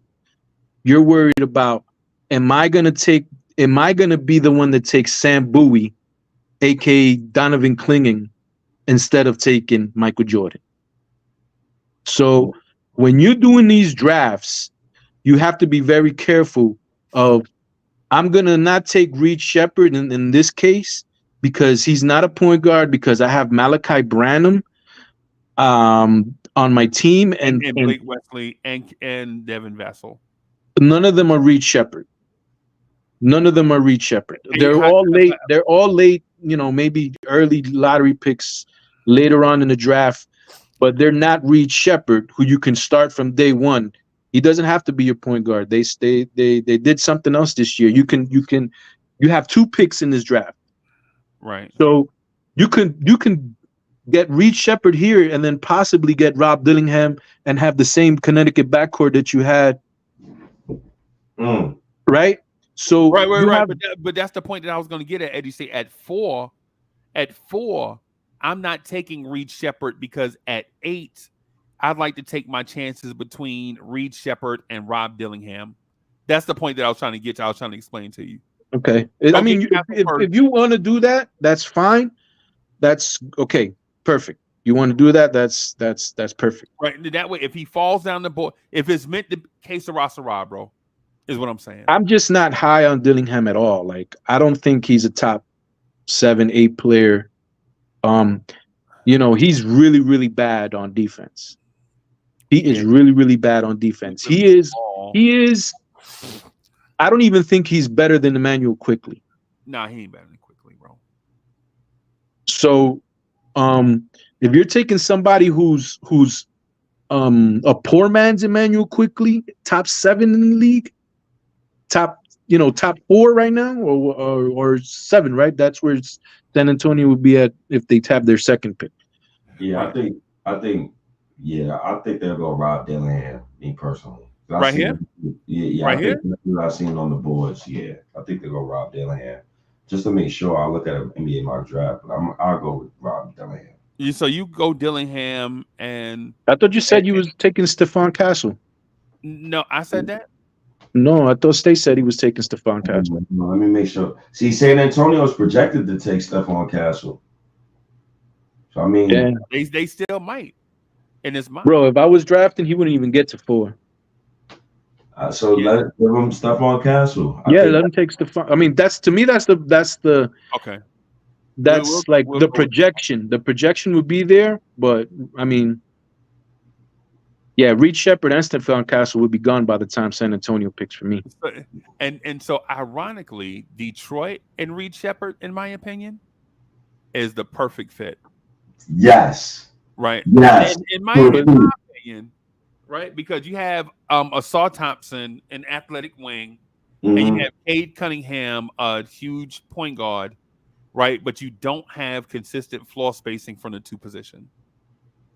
Yes, right? for the cases of this mock, yeah, Reed Shepard will be going here to Detroit. Yeah. Okay. Gotta go Reed Shepard. Okay. Gotta make up for the Killian Hayes pick. Okay. So Reed Shepard to the Pistons. Mm-hmm. All right. The Rockets are on the board because they traded back. Right. So what did the Rockets do right here? Yo, Okay, now you're in a tough position because the Rockets needed shooting. Yep. And the shooters are off the board right now. Yep. I mean, for fit, I would trade out. I would trade out if I'm the Rockets, honestly. I'm trying to get assets, man. Yeah, this is a bad spot. This is a bad spot here. Yeah, I don't see them. I don't see them drafting another young guy, bro. Honestly. Right. Right. And you don't. What about Rob Dillingham? You don't see him going there? No. If I was the Rockets right here, I would take Nikola Topic. Yeah, me too. I would too. I think the best player available is Bazelis. Yeah, Monty Bazelis. They don't need a winger. They need like a guard. So I would take Nikola Topic. But there's no guard, and he's a point guard. He's not a shooter. They already have one. And he's injured, so he won't even be playing. That's the point. Right. And in fairness to the wing player conversation, think about the names that they already have. They have Cam Whitmore too much. from last year's draft. They have Tari Eason, who I think a lot of us like. Right. Yep. They have Amen Thompson from last year's draft. Right. They have Jabari Smith from the Paolo draft. And they have Jalen Green. Yeah, they got mad wing. Do you want to draft another wing player? Yeah, that's pointless. Yeah, but that's part of the reason why I don't think they would have gotten out of that third slot. Like they would have taken Reed Shepard and slotted him next to Asar, like the future, not for this year because they have what's his name, Fred VanVleet. Yeah, but Asar's coming off. They have Fred VanVleet and they have Jalen Green. Right. You imagine having Asar Thompson, Jalen Green, and Reed Shepard as your trio in the guard? No, because how Amen Thompson is a point guard. Right. So then if he's your future point guard and your future 2 is Jalen Green, who's your 3? You got No, because you can Asar Thompson is how big? He's 6'7", right? Amen. Amen is a point guard, bro. And but you can play Reed Shepard, you can play Green, and you can play Asar Thompson, Amen Thompson at the same time with the power forward. Right, and don't forget you also have Tari Eason and Cam Whitmore. Yeah, those are great guys to come off your bench too. Yeah. But that's not the reality. The reality is that Houston has to take a pick. Right. If they have to take a pick here, like this spot is horrible for them. Like this is not the great spot. I don't call a topic. Okay. And Eddie, you know what? I think I'm with him on this one. And the reason being is because they can give him a red shirt year. Yeah. They don't even have to figure it out. They can draft him and then figure it out at the end of next year. Yep.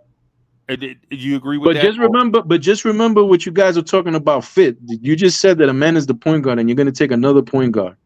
Yeah, because you can play in the backcourt. You redshirt him for a season. You see what you do with Jalen Green and them boys, and then you got another top 6 pick coming in next year. Yeah, Topic to me is not even going to be in the top 10. I think he's. I don't need him. I think he's another one that's going to slip. I think he's going to slip to the 20s. I don't know about 20s, but you know, somebody like Chicago might take a chance on him because they have so many players who can play right now. But So let's take them. What are you Let's looking take them, for? man. I'm just gonna stay for like the top 10, bro, because I gotta be. This is taking longer than I expected. Yeah. Making trades and stuff, and Yeah, you know. What are y'all feeling? Are y'all feeling Toppage here? Yeah. I'll take topic. Okay, all right. So Toppage to the Rockets. Yep. Portland is on the clock. This should Portland be is you are on the clock, and if I am Portland,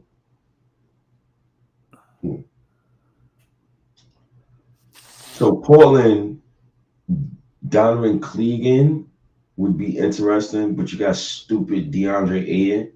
So you got Jeremy Grant, you got Scoot Henderson. Clingan is off the board. Yeah, I know. So now you picked the point guard last year.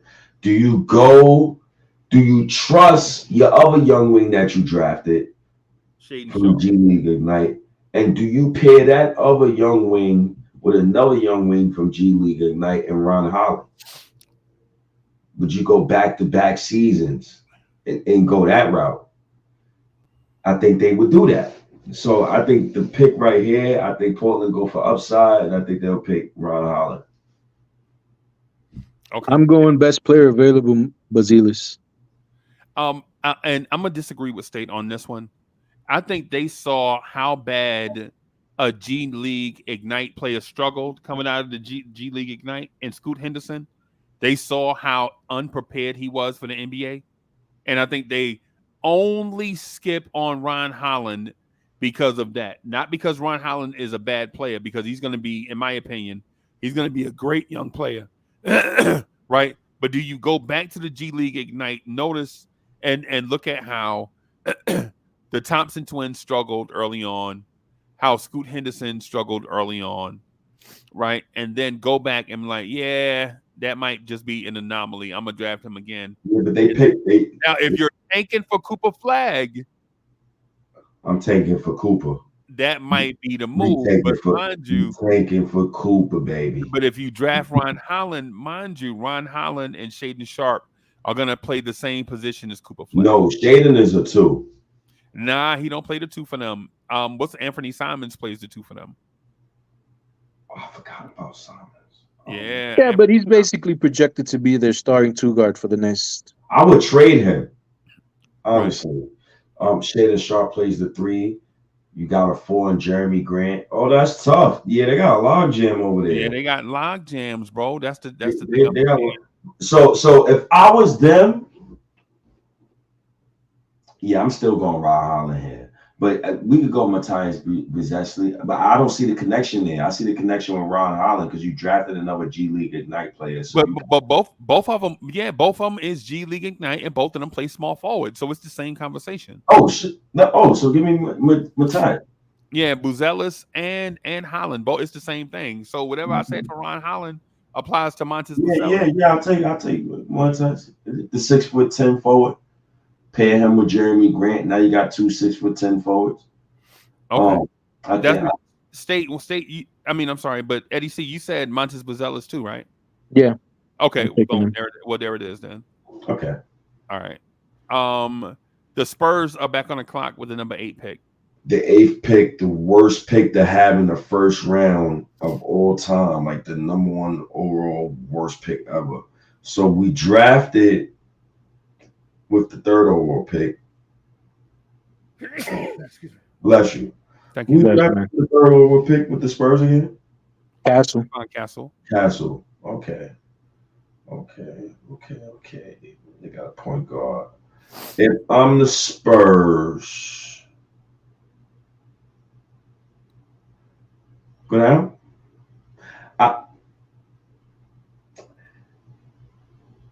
I'm gonna surprise y'all with this pick, but I'm taking Isaiah Collier.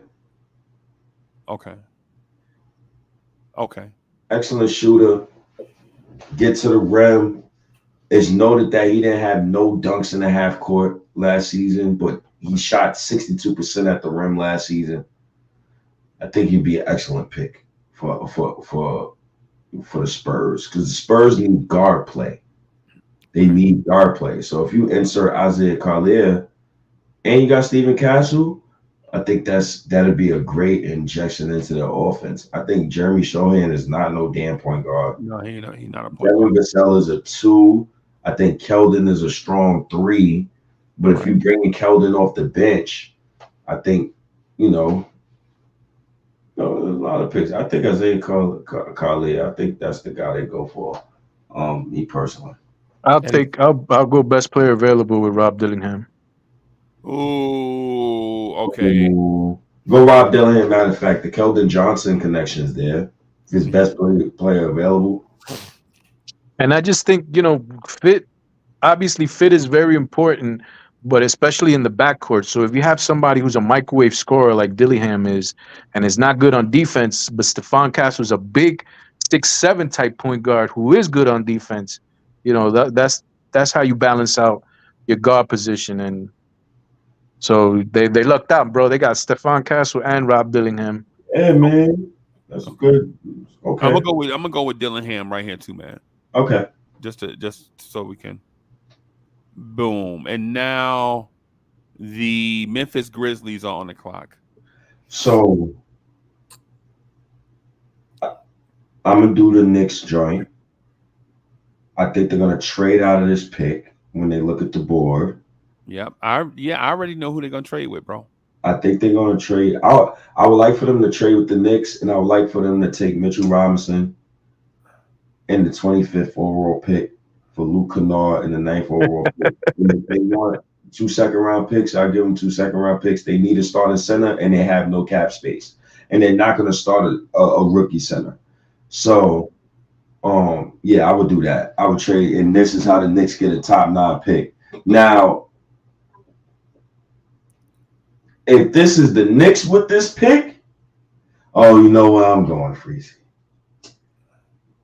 You know where we gotta go, Freezy. Right. If it was, well, go ahead. Yeah, I want to hear what you got. Who would I you take? would I'm taking Ron Holland. And a hypothetical, you're taking Ron Holland? Okay. Absolutely. In a heartbeat. I would put you until you said Ron Holland name. Who would you take in that spot?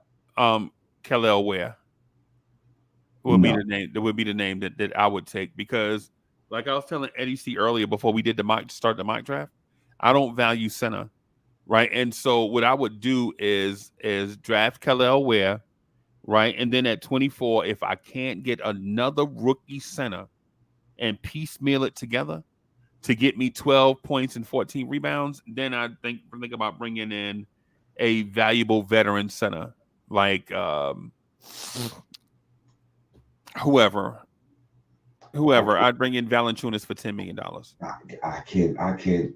That goes against my we speak hypotheticals. We've been speaking hypotheticals throughout this whole draft. I think that they're going to be all of those centers are going to be there when the Knicks pick.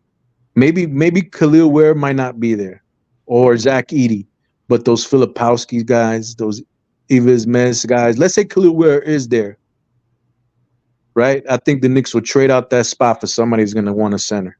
Yep, trade back some, trade back some.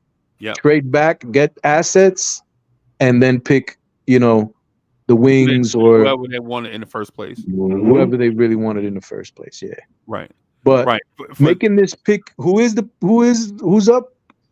The Memphis Grizzlies. So he made a trade. Like, I want to make a trade here. Like, I don't think the Grizzlies. This is a good spot for the Grizzlies. So I'm gonna trade with the Chicago Bulls. Okay. Chicago, where are you? Where's Chicago? What's the purpose? Because Chicago, I think, wants to get. Chicago can't trade their pick. Huh? Why? They can't trade their pick. I don't think they can. Oh yeah, they can't trade it. That's why they can't trade the pick. Wow. Yeah, they can't trade because of the thing with Orlando for Vucevic. Who's your other team? Well, that would have been it. So then I'm just gonna pick the guy that I was gonna take here at with the Grizzlies. I would take Dalton Knecht. Dalton Knecht. Okay. I was thinking the same thing, bro. You read my mind. So we'll give But them. this is if I was 'Cause Chicago. he went to Tennessee and he'll be going back to the state of Tennessee. If this was Chicago and Memphis wanted to get out that spot, because let's say because they're looking for a big, and Klingon is not there, for example. I could see them moving out and Chicago because I think Chicago might like a connect too. Yeah. Okay. So yeah, Memphis connect goes to Memphis. Yep. Utah Jazz are on the clock. Their biggest need is point guard, bro. It's obvious. Colin Sexton's not a point guard, and Keontae George is talented, but we don't know if he's a point guard, bro. I think they believe in him. I don't think they go guard. You wouldn't take Isaiah Collier right here? That's not a layup for everybody? Isaiah Collier. Can you slide down a little bit? Maybe 3 picks down? The Ron Holland pick stands out. But then again, knowing how Utah draft, they'll draft the wing from France. Yeah, I'm thinking about the wing from France too. I think that's the way they draft. Wing from France. Yeah, because they have so many players that they can just let them develop, and they still have a spot for him too because I think the guard that they got from Cleveland got hurt. I forgot his name on the trade with Donovan Mitchell. Colin Sexton. No, there was the shooting guard that they got. Oh yeah. I forgot his name. Agbaji. Yeah. So at this point, he's listed as a 6'10" power forward, but he was probably like a small forward right now. So and then they could just have him develop. So I would go with the French kid. How many power forwards do they need, bro?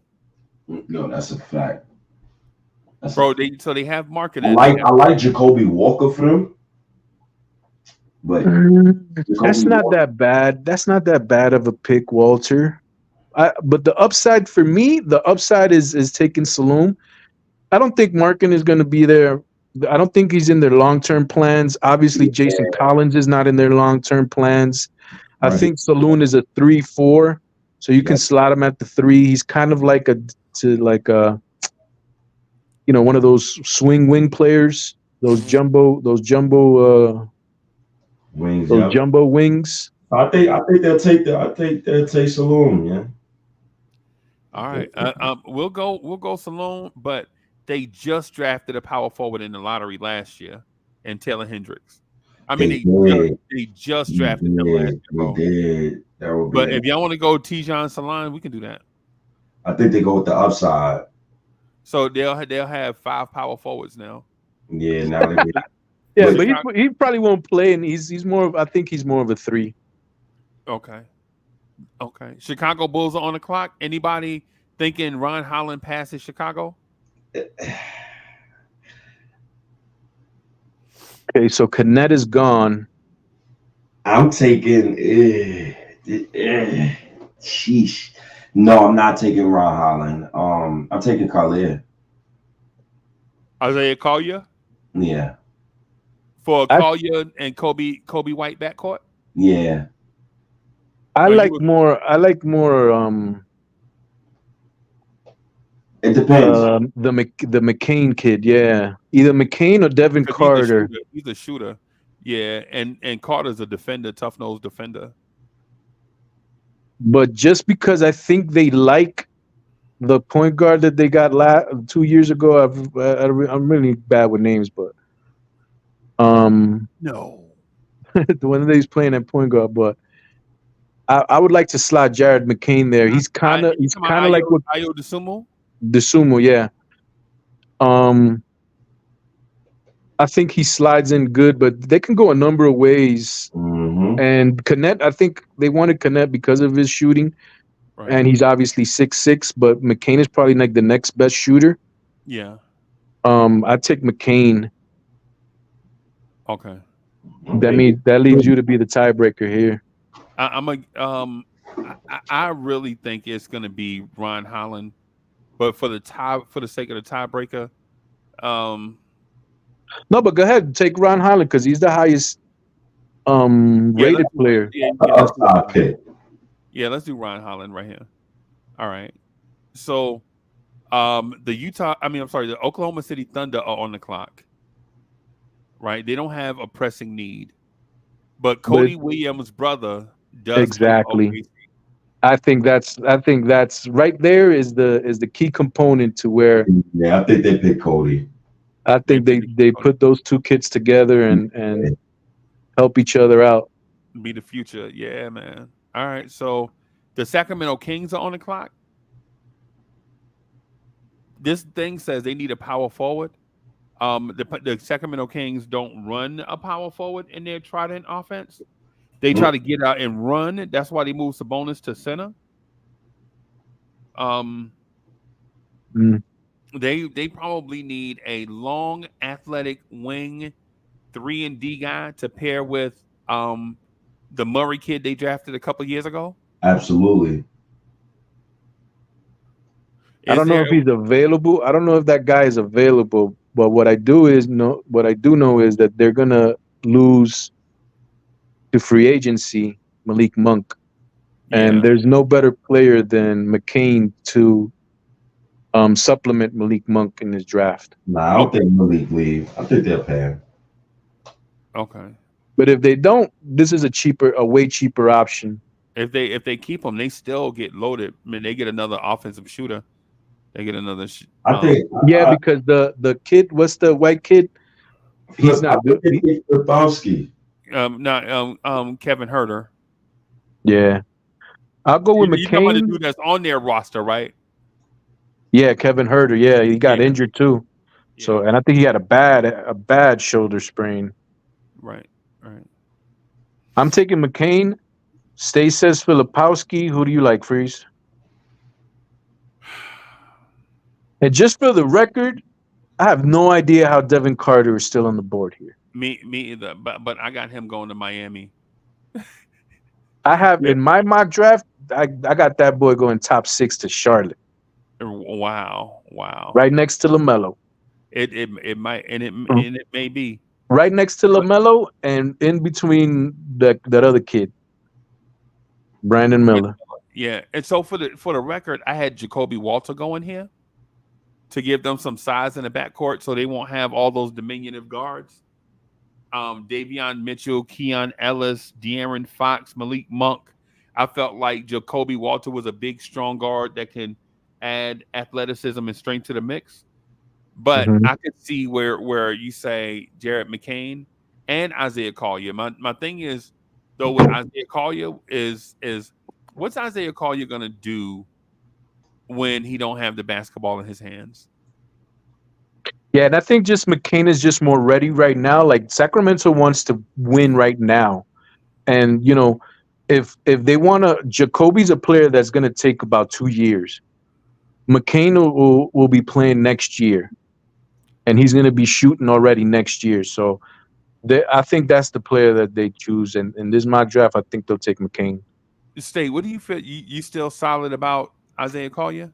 Nah, man. Filipowski, man. Filipowski. Yeah, I think they take the 4.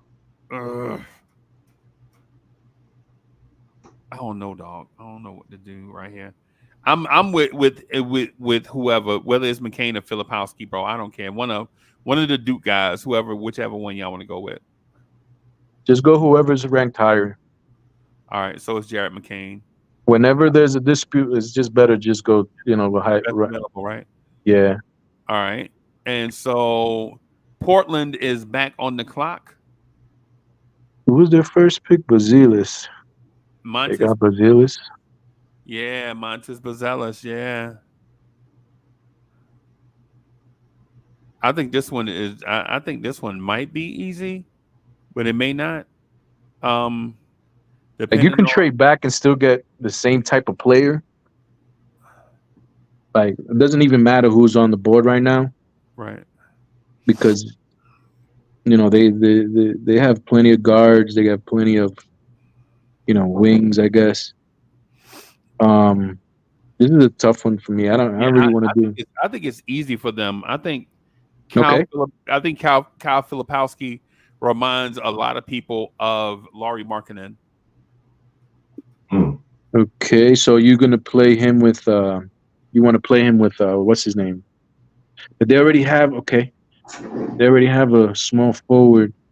So you Right. like Filipowski. I would go like the best player right now to me is Devin Carter. Yeah, next pick, my last pick, OG. Okay. Okay. All right. So you say Devin Carter? You know they have a. Okay. I know that they have him, but he's just like the best player there. Okay. All right. Devin Carter it is. All right.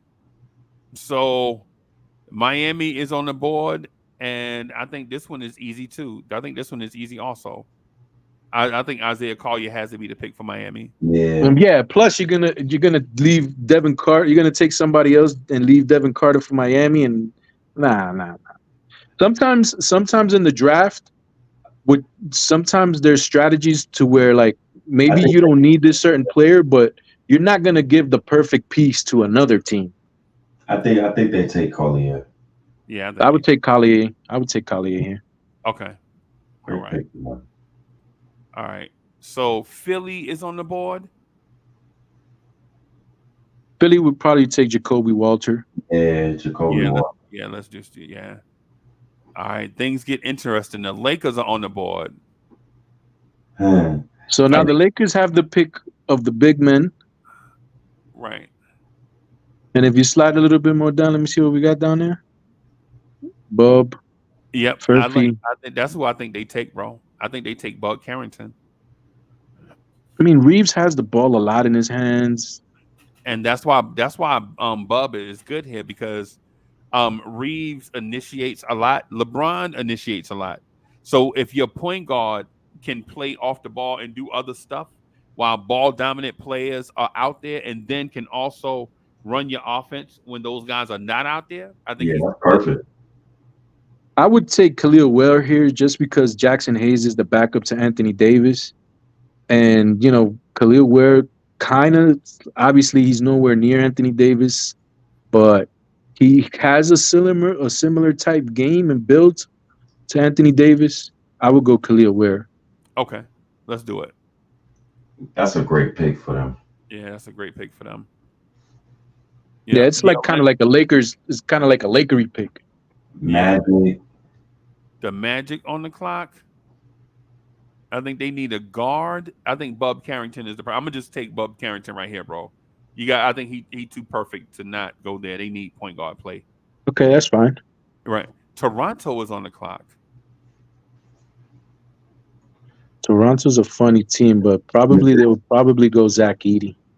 Yeah, I think they go Zach Edey. Yeah. Zach Edey. Okay. Yeah, they need a big body down there. And he's Canadian. And Cleveland is on the clock. So they say that Cleveland has promised Darren Holmes. Deron Holmes the second, right? Yes, it seems that there's a promise that he. Oh, he went to Dayton. Okay, yeah. Got you. All right. So that's like the worst kept secret in. So 21 Pelicans. The Pelicans. I can see Filipowski going here. You can slide him next to Zion and space the floor. Okay, Filipowski, boom. All right. Zion. The Suns are on the clock at 22. Suns need the point guard, so the Suns need to take that Kolek guy. The Kolek guy, yep. I was just gonna say that, yep. Yep. All right. The Bucks are on the clock, and they probably need everything. I think they need a big. They can go for a big, or they can go for a shooter. I'll draft Messi. Yeah. I like Messi here. I think they can go McCullers. They can go Tristan da Silva. He's ready to play right now, but I'm gonna go Messi. All right. Messi. So I was gonna say Tristan da Silva right here. I think that's an okay pick too. Plug and play. Like you could plug him in right now. He can play the 3, some 4. He can do a little bit of initiating, not a lot. Not a Like lot. Middleton. Oh, let's do that. He's kind of like a poor man's Middleton. Right. He can do what Jaime Jaquez did for the Heat last year. Yeah, I think that's an okay pick. Right. Right. And so who's on the clock? The New York Knicks are on the clock. We got to the Knicks. The New York. Okay. I'm taking Tyler Smith. Ooh. Can we scroll down just a tad? The Knicks. I know my Knicks. I think the Knicks are probably going to take the next best shooter, and that's Scheimer from Creighton.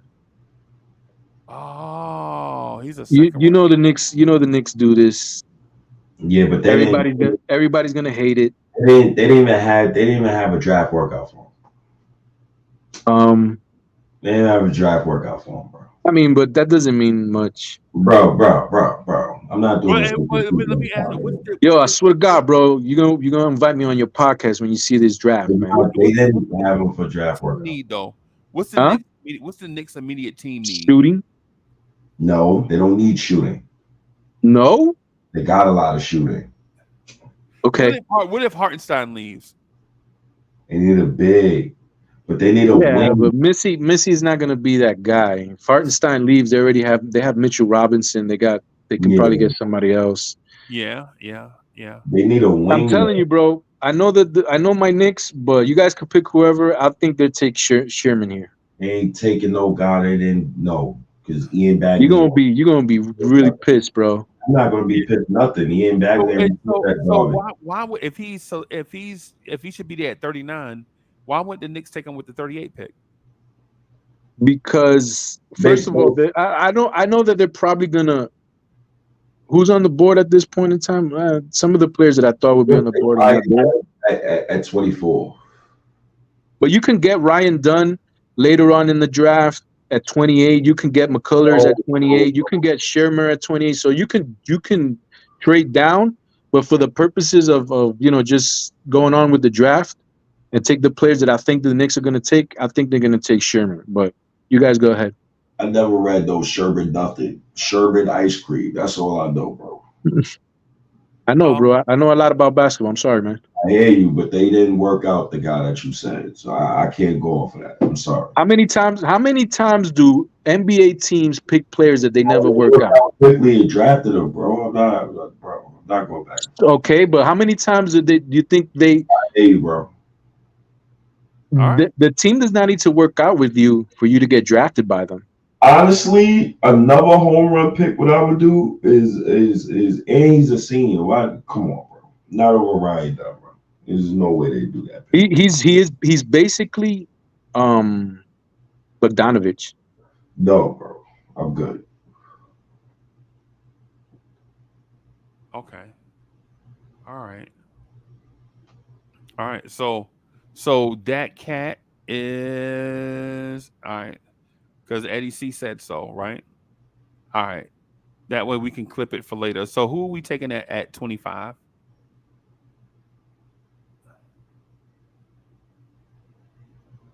I don't know, because now he messed me up picking some. Who the fuck is this guy? I don't even know this dude, bro. Ian Bagley ain't never reported him.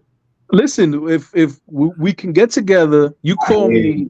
And I find a spot, and then I go to your podcast, and we can do a draft preview of these players and go in depth into best fit not getting or best player available. No, I could do that with you, Freezy, one of these days.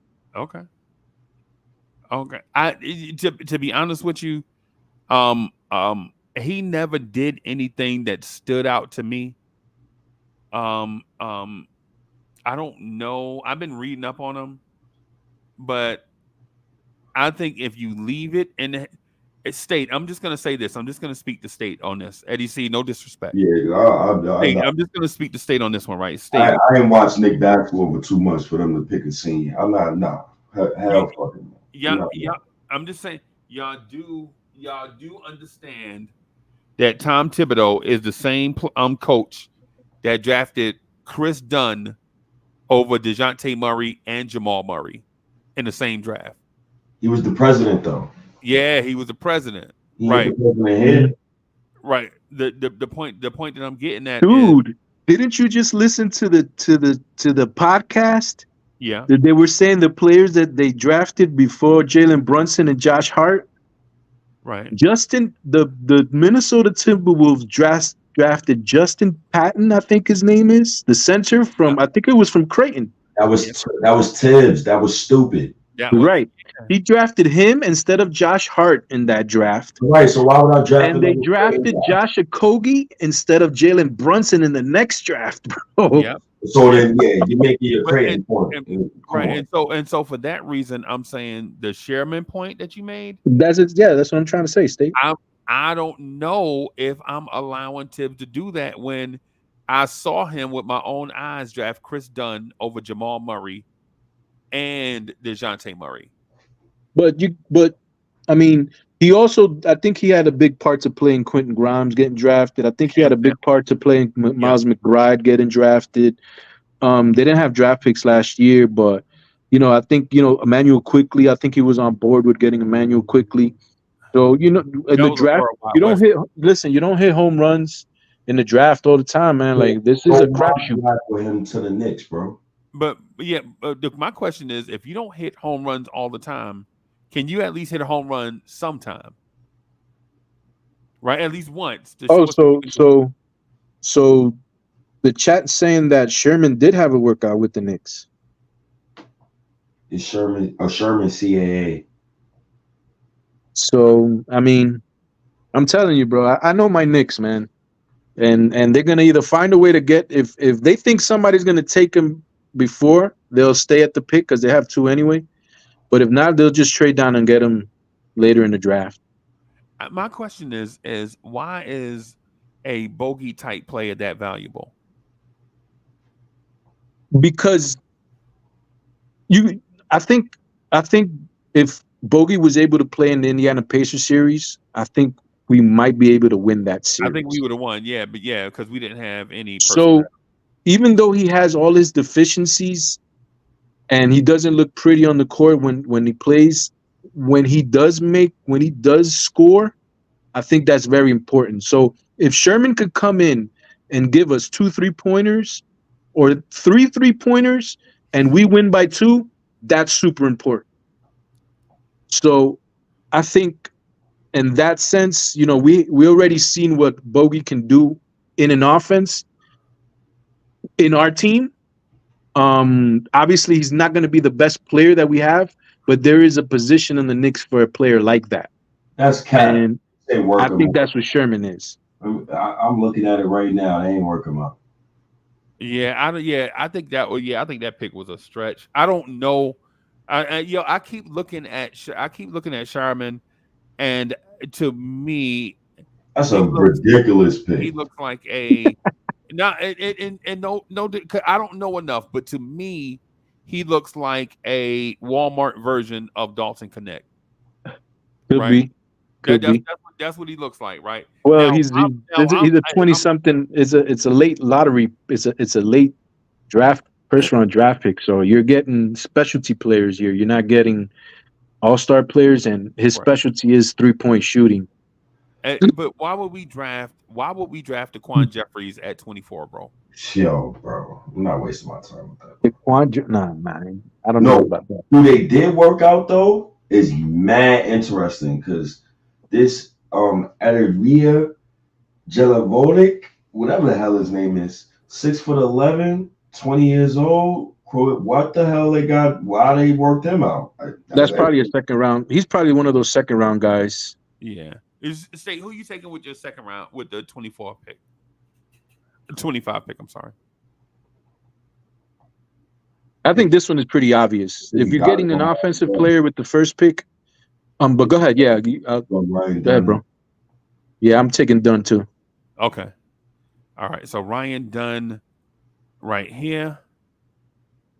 I'm going to speed it up and get to the 38 pick. So I'm just going to go through real fast so we can save some time, everybody.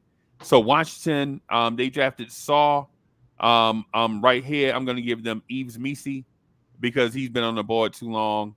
The Timberwolves will give them Keyshawn George, the playmaking guard out of Miami. Denver will give them Bobby Clintman.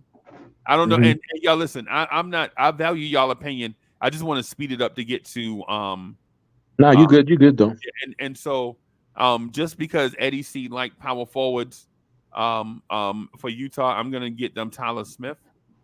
And now they have another Now they got- big They wing. like the Knicks 4 years ago. Yeah.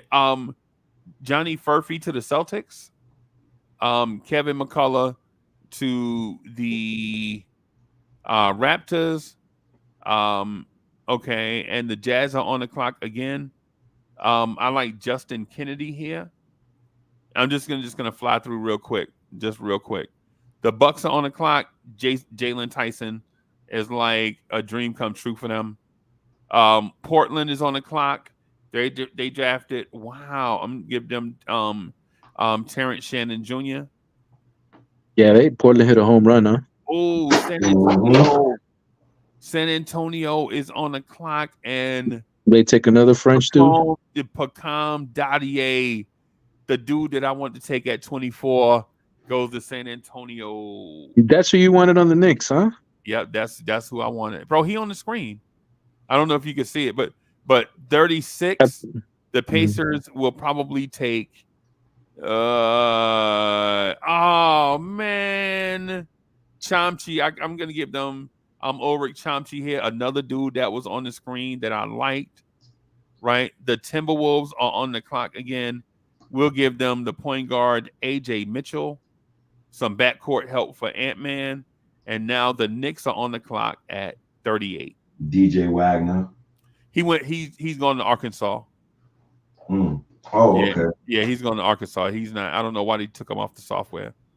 I like Dylan Jones's game, but I'm not sure if we need a guy that's gonna need the ball in his hands. That's not the way we play. Yeah. So I'll take Bona here. Okay. I think he worked out for the Knicks too, right? Did he? Mhm. I think, or that's or I don't know for sure, but I think the Knicks like him. But he's or if you want to scroll down just a tad to see who else is available, but the kid that State mentioned, he's also in the running, but he might even go undrafted. Right. Cam Christie, maybe a Cam Christie would be nice. Tyrese Proctor would be nice. But just for the sake of, because looks like we're gonna, I don't know if we're gonna guarantee Sims' contract. I'm gonna take the center that's available. I'm gonna take the liberty here, and since State had a pick, and since Eddie C had a pick, I'm gonna pick. I'm just gonna pick AJ. And yeah, because I think AJ Johnson is going to be that second round pick. That Where did he come? I don't. Where did he play? He played overseas, but his father. His father's name is Amir Johnson. Okay. Amir Johnson used to play for Toronto. And he was a Knicks. We traded him, and then we did that sneak trade, right? Just to get a couple of draft picks. Yeah. And so here's the thing. Now that you see how the draft played out, is there anything you wish the Knicks could have done differently in the draft? Just real quick in our little mock right there. Is there anything y'all feel like we should have done differently? Trade up. What are you trading and trade up though? And with whom? I'll trade up for if Stephen Castle for Ron Holland for. I'll trade up. I'll trade Mitchell Robinson for one of those top picks. Because I know OKC, Memphis, those teams, they need a big. They need a center. Okay. Washington needed a center. A lot of teams up there probably needed a center. And you can bring in Mitch for the next 2 years and still draft a young center. You can legit draft Yves Missi and still trade for Mitch. And Mitch would be his mentor for 2 years until Missi gets ready. Mm-hmm. Eddie C, is there anything? Who did you want at 25, bro? Who did, To go I with mean, Sharman. Who did you want to go with Sharman? I like pairing Dunn with McCullers. I like just getting two wings Okay. that are just defensive minded wings and So just why'd you say Sharman? because I know this is what I think the Knicks would like. I'm taking myself out of the equation. Like I'm doing what the teams would probably would do. Okay. It's not much as what I like. Is just what the teams would do, Okay. and just going about how these drafts go about. Like people they take guards and wings at the top. Um, I mean, it's a little bit redundant, but you know, our guards and our wings get hurt a lot, so it's good to have multiples. You can never have enough wings. You know what I'm saying? But I think the Knicks will still do the trade down stuff that they always do, or just kick the can down the road. And They can't. It's been 5. the thing is that you can't do what you usually do in other drafts, where you trade this year's draft for next year's draft, because Yeah. this year's draft is not as good as next year's draft. So I don't think people are taking into consideration. What I do like is the spot that we're picking is better than being at the top. You know what I'm saying? Obviously, the players aren't as good, but there's the tier is so much bigger at the bottom where the probability of you striking out is not as much as at the top. Yo, man, I'm going to bed. All right, boss. I'm tired, man. Wanted to rock with. Yeah, I'm gonna get out of here. Man. Let me get up out of here, man. All Appreciate right, State. Be easy, bro. All right, Eddie, man. Appreciate y'all, man. God bless Peace. y'all. All right, peace, bro. Eddie C done messed up my night by drafting Sharman. And right, and I put him to sleep. I put him to sleep. And the thing is about it is I kept seeing mocks with the Knicks taking Collect and Sharman. Connected Jarman. No, the point guard. Kolek. Yeah. I can see them doing something like that. Like, this is just what I can see them doing. It's not, like I said, I like McCullers and I like Dunn. I like those tough-minded players, but I can see a world where they do this, especially because we're not in there to interview. You know what I'm saying? We're not in there, like, drafting is just not like, oh, these players are good. Oh, I know who Ron Holland is, so I'm gonna pick Ron Holland. Nah. You know what I'm saying? You have to interview, you have to be a certain type of player, especially for the Knicks, for them to look at you and put you in a tier. Right. And if Shearman comes in and they like him as a person, they think that he fits the culture, and they like what he brings to the basketball court, they'll take him. Right. It doesn't matter if Filipowski is on the board. It doesn't matter if XYZ is on the board. Okay, they're gonna take the player that they feel the most comfortable with. Right. Right. You know what I'm saying? So that's the way they go about it, and I can't knock them because they've gotten this far doing that. You know what I'm saying? People still say we need that superstar, we need this, we need that. Jalen Brunson has become that under us. Right. Who's to say that nobody else can become that under us? We don't have to get a ready-made star. We can build one. Right. Okay. And that should be the next title of your how the Knicks build stars, or how the Knicks build. Right. You know what I'm saying? I'm gonna have to because I haven't been talking basketball in a long time, but I have a lot of ammo. So I'm gonna have to come and kick it with you one of these days. We'll find a space and we'll do some basketball. I don't know, maybe some draft stuff or whatever. Yeah, man, no doubt. Either here or on Twitter Spaces or whatever. However you want to do it is fine. But you didn't answer my question though. Well, what? We had a question at the very beginning, and you didn't answer the question from me. Like, so with all the stuff that we've done, right? With all the stuff that we've done, right? Uh-huh. What are the Knicks going to do at the center position?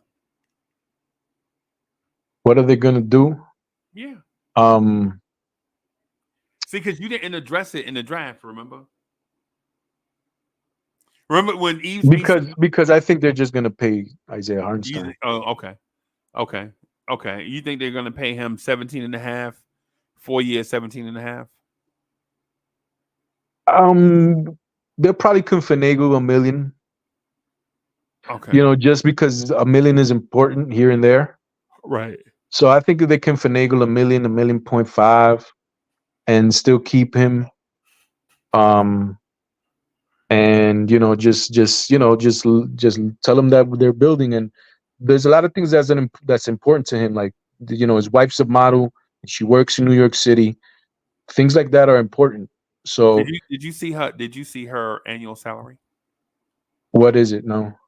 No, it's not. It's not enough to keep that man from going to Oklahoma. No, but if it makes her happy, but would she rather be in Oklahoma City?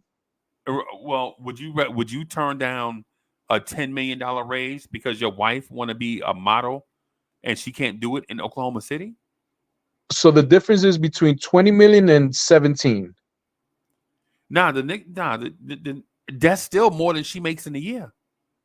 No. That's cool. But I don't know if you've done this, but I've thankfully had instances where I was going somebody offered me more money to go work for them. Right.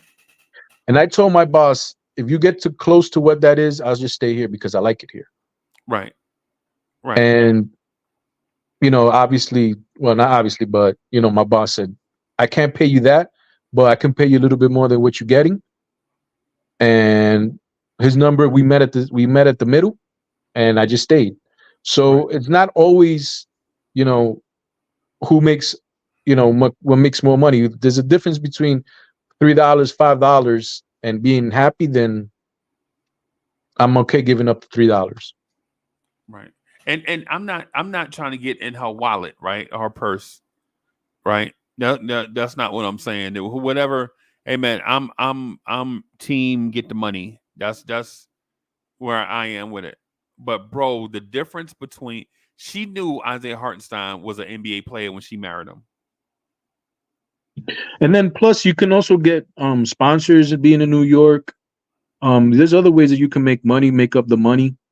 I'm pretty sure that's why Jalen Brunson, if he does what it's being rumored, taking less money, I'm pretty sure he's getting money somewhere else where, if let's say, for instance, he has to go to Chicago's not a good, probably go to Chicago, but that'd be a good fit for Brunson too. But let's say that he has to go to the Pelicans. He's not going to be able to make the same amount of money off the basketball court than he would be in New York. So, those things account, he's making a lot of money doing other things and sponsorships. And I don't know if his podcast would be as big as it is in New Orleans than it would be in New York City. Right. It's just a whole bunch of things, bro. It's just a plethora of things. Like it's not always, the money, the free agent signing. Right. So I'm gonna just read something to you real quick. Right. Okay. Clippers Isaiah Hartenstein is engaged to model Courtney Keller. Excited for the next part of our journey. Right. Mm-hmm. So she was engaged to him when he was with the Clippers. Mm-hmm. He signed a free agent deal to go to New York. Right. Who was what? Which was, it wasn't a little bit that he was giving up. He was giving up, I'm talking probably like $5 million more. I think the Clippers were going to offer him just like $3 million, something like that. And we offered him 2 years, 16. Yeah. Yeah. So it was a significant amount. It's not 17 million, which is a significant amount already, and somebody's giving you 20. So if somebody's giving you 2 years, 40 million, and the Knicks are offering you 4 years, what's 4 times 17? 60 something? 68. Okay. What would you do? Yeah, I'm saying, bro. Basically, what I'm getting at is Isaiah Hartenstein can get his salary doubled. Like a team can offer him 250% more than what he's making right now. He's making 8. Some random team might offer him 20. Yeah, Right. but you can't say I know he's making 8 right now, but obviously the Knicks can pay him 17 Right. next year. Right. So, But if you're the Knicks, and you had to trade away Nerlens Noel in a first round pick just to move his salary, are you going to pay another backup center from another team that got starters minutes because Mitch was hurt, a big time contract that you may have to move with a first round pick in a year? and State would be furious, but the Knicks will probably do something like that. The Knicks will Bro. probably give Memphis Grizzlies Mitchell Robinson and a first round pick to get off his money And sign Isaiah Hartenstein but here's the thing though. and draft Shermeyer. And draft Shermeyer. Right, but here's the thing: if they didn't, Go ahead. Yeah, if they didn't pay the backup center, right, Jalen Duren would be a Knick right now. No, but they did that to get Jalen Brunson. Right, they moved Burks and Nerlens Noel's money, who they paid, right, journeyman dudes that helped them on a playoff run. Mm-hmm. They paid them. They missed the playoffs with those 2 dudes, and then they had to move those dudes along with a first round pick in order to sign Jalen Brunson, right? Right. When all they had to do was just let those 2 dudes walk, play Emmanuel quickly, play Obi Toppin, and you still would have missed the playoffs, right? But in that summer, you would have drafted Jalen Duren. You probably had those are you're going down a rabbit hole there because those are just different circumstances. But at the end of the day, what they did do equated to them getting Jalen Brunson, which is where we're at in actuality. And Josh Hart, because once you got Brunson, getting Josh Hart was in the cards. You already knew it. And Dante DiVincenzo. And Dante. And maybe Mikal Bridges, right? What I'm saying is what I'm saying is if you look at the wide range of outcomes for all the sides, right? Why would you box yourself in paying a center? And all he's going to give you is 8 and 8. Because probably they're going to do what we just said. They're probably going to trade Mitchell Robinson in a first round pick. Still have a pick the player, sign Isaiah Hartenstein, and draft the center in the second round. Have Jericho Sims back up Isaiah Hartenstein. Right. And do that. I mean, that's probably the most logical. And if you didn't bring it up, I probably wouldn't think about this, but that's one of the scenarios that can happen. I'm sad. And then people will say, why did the Knicks give up Mitchell Robinson? Why did they sign him in the first place? Exactly what you're saying right now. Why did they give up Mitchell Robinson and a first round pick for him? Because the way the books are, sometimes you have to finagle. And the good thing is that the Knicks have these first round picks in bulk, where if they give up a first round pick, it doesn't hurt them. Giving up that lottery pick, you can, in actuality, right now, looking at it, giving up that Duren pick didn't hurt them at all. It bettered them to now where next year, if they do everything correctly, they can be a title contender. I think they could be there with Jalen Duren. Okay. I'm not going to fight you. I'm not going to debate you because we ain't gonna fight. No, I'm not going to debate you because what it is now is that we have that player and Jalen Duren is still developing. Right. And what I know for sure is that Jalen Duren will not touch the type of player that Jalen Brunson is. No, I'm just comparing Hartenstein and Jalen Duren. You what? Sorry, Hartenstein and Jalen Duren. putting those two together. Yeah, those are my two comparisons. Right. Instead of having Hartenstein, you would have had Duren. Duren. Yeah, that was my Yeah, point. but you wouldn't have Jalen Brunson. Yeah, you would have. You would absolutely would have if you didn't sign Nerlens Noel, was my point. Right. If you didn't sign a backup center from a random team that came here and yeah, because it's gonna happen, bro. Like in your Hartenstein example, in your Hartenstein, say they trade Mitch. But hold on, right? there's the point that you're missing there is at that point in time when they signed Burks and Nerlens Noel, they did not know that Jalen Brunson was not going to be signed by Dallas. That was the first year of the last year of his free agency. Yeah. So he wasn't even thought of to be available. I think they were thinking about Donovan Mitchell at that point. Probably they were probably looking down the road at Donovan Mitchell. Yeah. But yeah, Jalen Brunson wasn't even in the cards. And you have to commend them because they swiftly moved in. They pivoted and did everything they had to do. Give away picks, signings. Okay, we did this. We got to get off this now because we have a shot to get this guy. Understood. And we have a shot to get this guy cheap. Understood. So yeah, sometimes you don't know when things are gonna happen, but commend them for when it did. When they did a great job. I think they did a great job.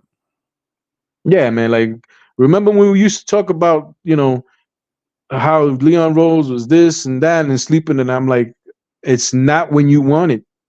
It's like when the time is right. I mean, it was like 2 years that we've been after OG. Right. And he didn't do this, he didn't do that. At the end of the day, we've landed OG, and look what he's transformed the team. We have not seen this team for more than a month. Right. No, so just to refresh that conversation a little bit.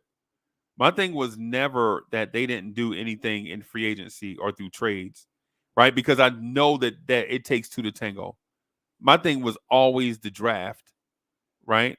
Like why are we drafting Quentin Grimes when we could have traded up one spot or two spots to get Trey Murphy III? Right? They were trying to trade up to 13 to get Chris Duarte, right?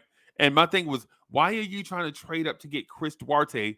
You just drafted a 23-year-old last year, right? What do you need with a 24-year-old rookie this year? Go get Trey Murphy III, bring him in. He fits what Tom Thibodeau wants to do.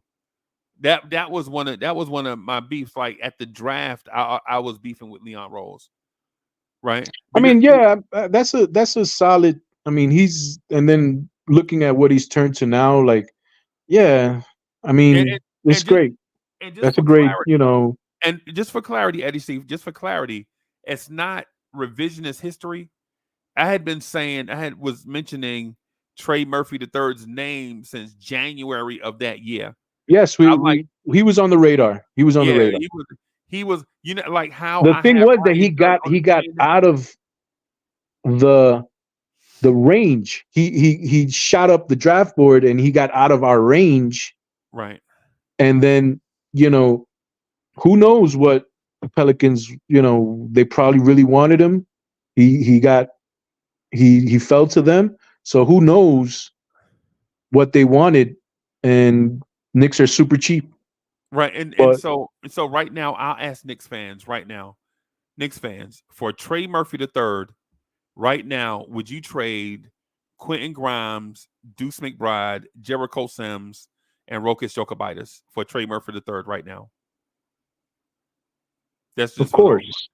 Of course you would, bro. Of course you would. In a heartbeat, you would. Right now, here's the other thing.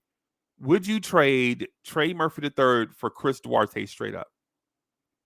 Of course you wouldn't. Hell no. Of course you wouldn't. My point then, and it stands now, is that the draft is so unpredictable that when you see a sure thing, you have to jump on it. That's my point, right? Trey Murphy III is a 6'8" defending wing that can shoot the three, right? And I love OG Anunoby, right? But if you had drafted Trey Murphy III for OG spot, can you imagine what you could have used those other assets for instead of OG? Right? And I love OG. I want Trey Murphy III, Ryan Dunn, and OG, and Kelly Oubre. You know me, I love wings, bro. You think Right? Kelly Oubre is going to be a Knick? Yes, I think it's destiny, bro. I think it's destiny. I think he's CAA now, right? I think it's man. I saw Kelly Oubre play in Washington. I saw him play in Charlotte. I think he's a Man, great fit. I like yeah, his demeanor, like his nasty, like he's like another Josh Hart. right. And you can't have enough of those guys. You can't, man. You can't, especially when you're facing a team on the verge of being a dynasty, bro. The And I think Celtics, he'll I think the Knicks, because the Knicks are such like a nerdy type group. You know what I'm saying? Like Brunson is a nerd. Like, yeah, you know what I'm saying? Like he's like he's not imposing. You know, that's why Julius doesn't mind, respects him, right, because he's not all encompassing, he's not like trying to be the man and stuff, and he's nerdy and he's goofy and stuff like that. So there's no he's not intimidating at all. But he can ball. Like this basketball play has nothing to do with his personality, but that just makes him that much of a player that you want to play with him. So I guess right, that's what I'm trying to get to. Like Oubre would probably love playing for that type of family, that because that's what the Knicks are, bro. They're tight. There's like a family, man, and that's when you have something special. right, That's why Isaiah Hartenstein probably is not going to leave. right. You And know what on I'm the saying? Hartenstein thing, I just want to say something just real quick. Right. My thing is not to be disrespectful to the Hartenstein family. Right. That's not what I'm saying. Like when I talked about salary and all that stuff, what I'm saying is NBA money is different, man. You can model all you want, but NBA high profile athletics, sports money is different, bro. Sports money is man. But let me tell you something. And Do so, you honestly? I'll apologize to them for that. That's not the direction. I didn't want to disrespect their family about who makes what and who's important and who's not. What I'm saying is when the opportunity comes for you to make life-changing money, you got to do it, bro. But do you really think there's going to be a team that's going to offer Isaiah Hartenstein a $20 million 4-year deal? No, I think they're going to offer him a 3-year, $60 million deal. And who do you think that team is going to be? The Washington Wizards. And you are going to go play with the Washington Wizards. Yep. And not sniff playing in meaningful basketball for the next 3 years. Yep. Watch your value go down as a player. So when it's the next time for you to get a contract, you're not gonna sniff 60 million. But here's the thing. You didn't Because you have to take that into account. You can stay with the Knicks for 17 and be perennially in the playoffs for the next 3 to 4 years. And when it's time for you, and if you keep on playing at the level that you're playing and the Knicks keep on winning, the next contract that you have is probably going to be more than what you're getting. Right. Right. Or but just to finish my point, right? I think the Washington Wizards could offer him 20. I think if the Brooklyn Nets lose Nick Claxton, I think the Brooklyn Nets can offer him 20.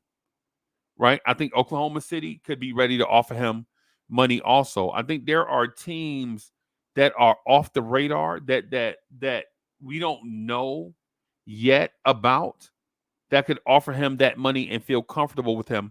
But I said the Washington Wizards because it gives the Hartenstein family the best of both worlds, right? You like a hour and a half flight from New York City, right? Or 40, I think it's 45 minutes. I think it's like a 45-minute flight from New York City. You get the bag and your wife can still do the same thing that she want to do. Right? Respectfully. Respect, because if my wife would have heard me say that, she'd have came in and juked me in the neck. Right?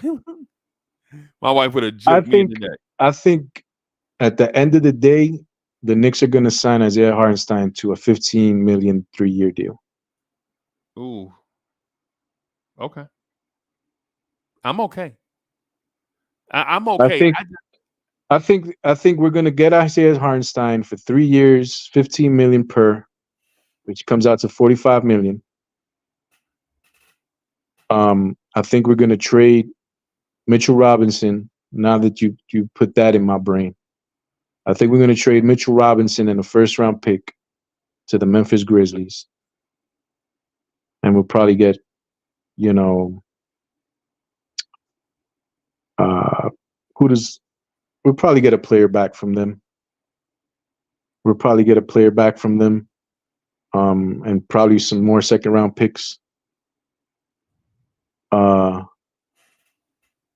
And with that, we'll go out and we'll get some other player, another probably sign Kelly Oubre. Probably sign Kelly Oubre. So are you backing away from your center thing that you thought about 2 years ago? No, I wouldn't. But again, it's because of the construction of the team at this point in time. Like, this is like fruitful thinking and like into the future, and this is just hypotheticals. Right. But if Isaiah Hartenstein, if somebody's going to pay Isaiah Hartenstein $20 million per year, right, and I can't pay that, obviously I have to let him go. Yeah. But I wouldn't pay him 17. But if you're telling me 3 years, 15, that's more palatable. You can live with it. I could live with that. And then still try to get off Mitchell Robinson. I'm telling you this because I've been watching other YouTubers. I've been watching the Thunder YouTubers. I've watched some Washington Wizards stuff. I've been hearing stuff with Brooklyn. And I think they value Isaiah Hartenstein as much as we value Isaiah Hartenstein.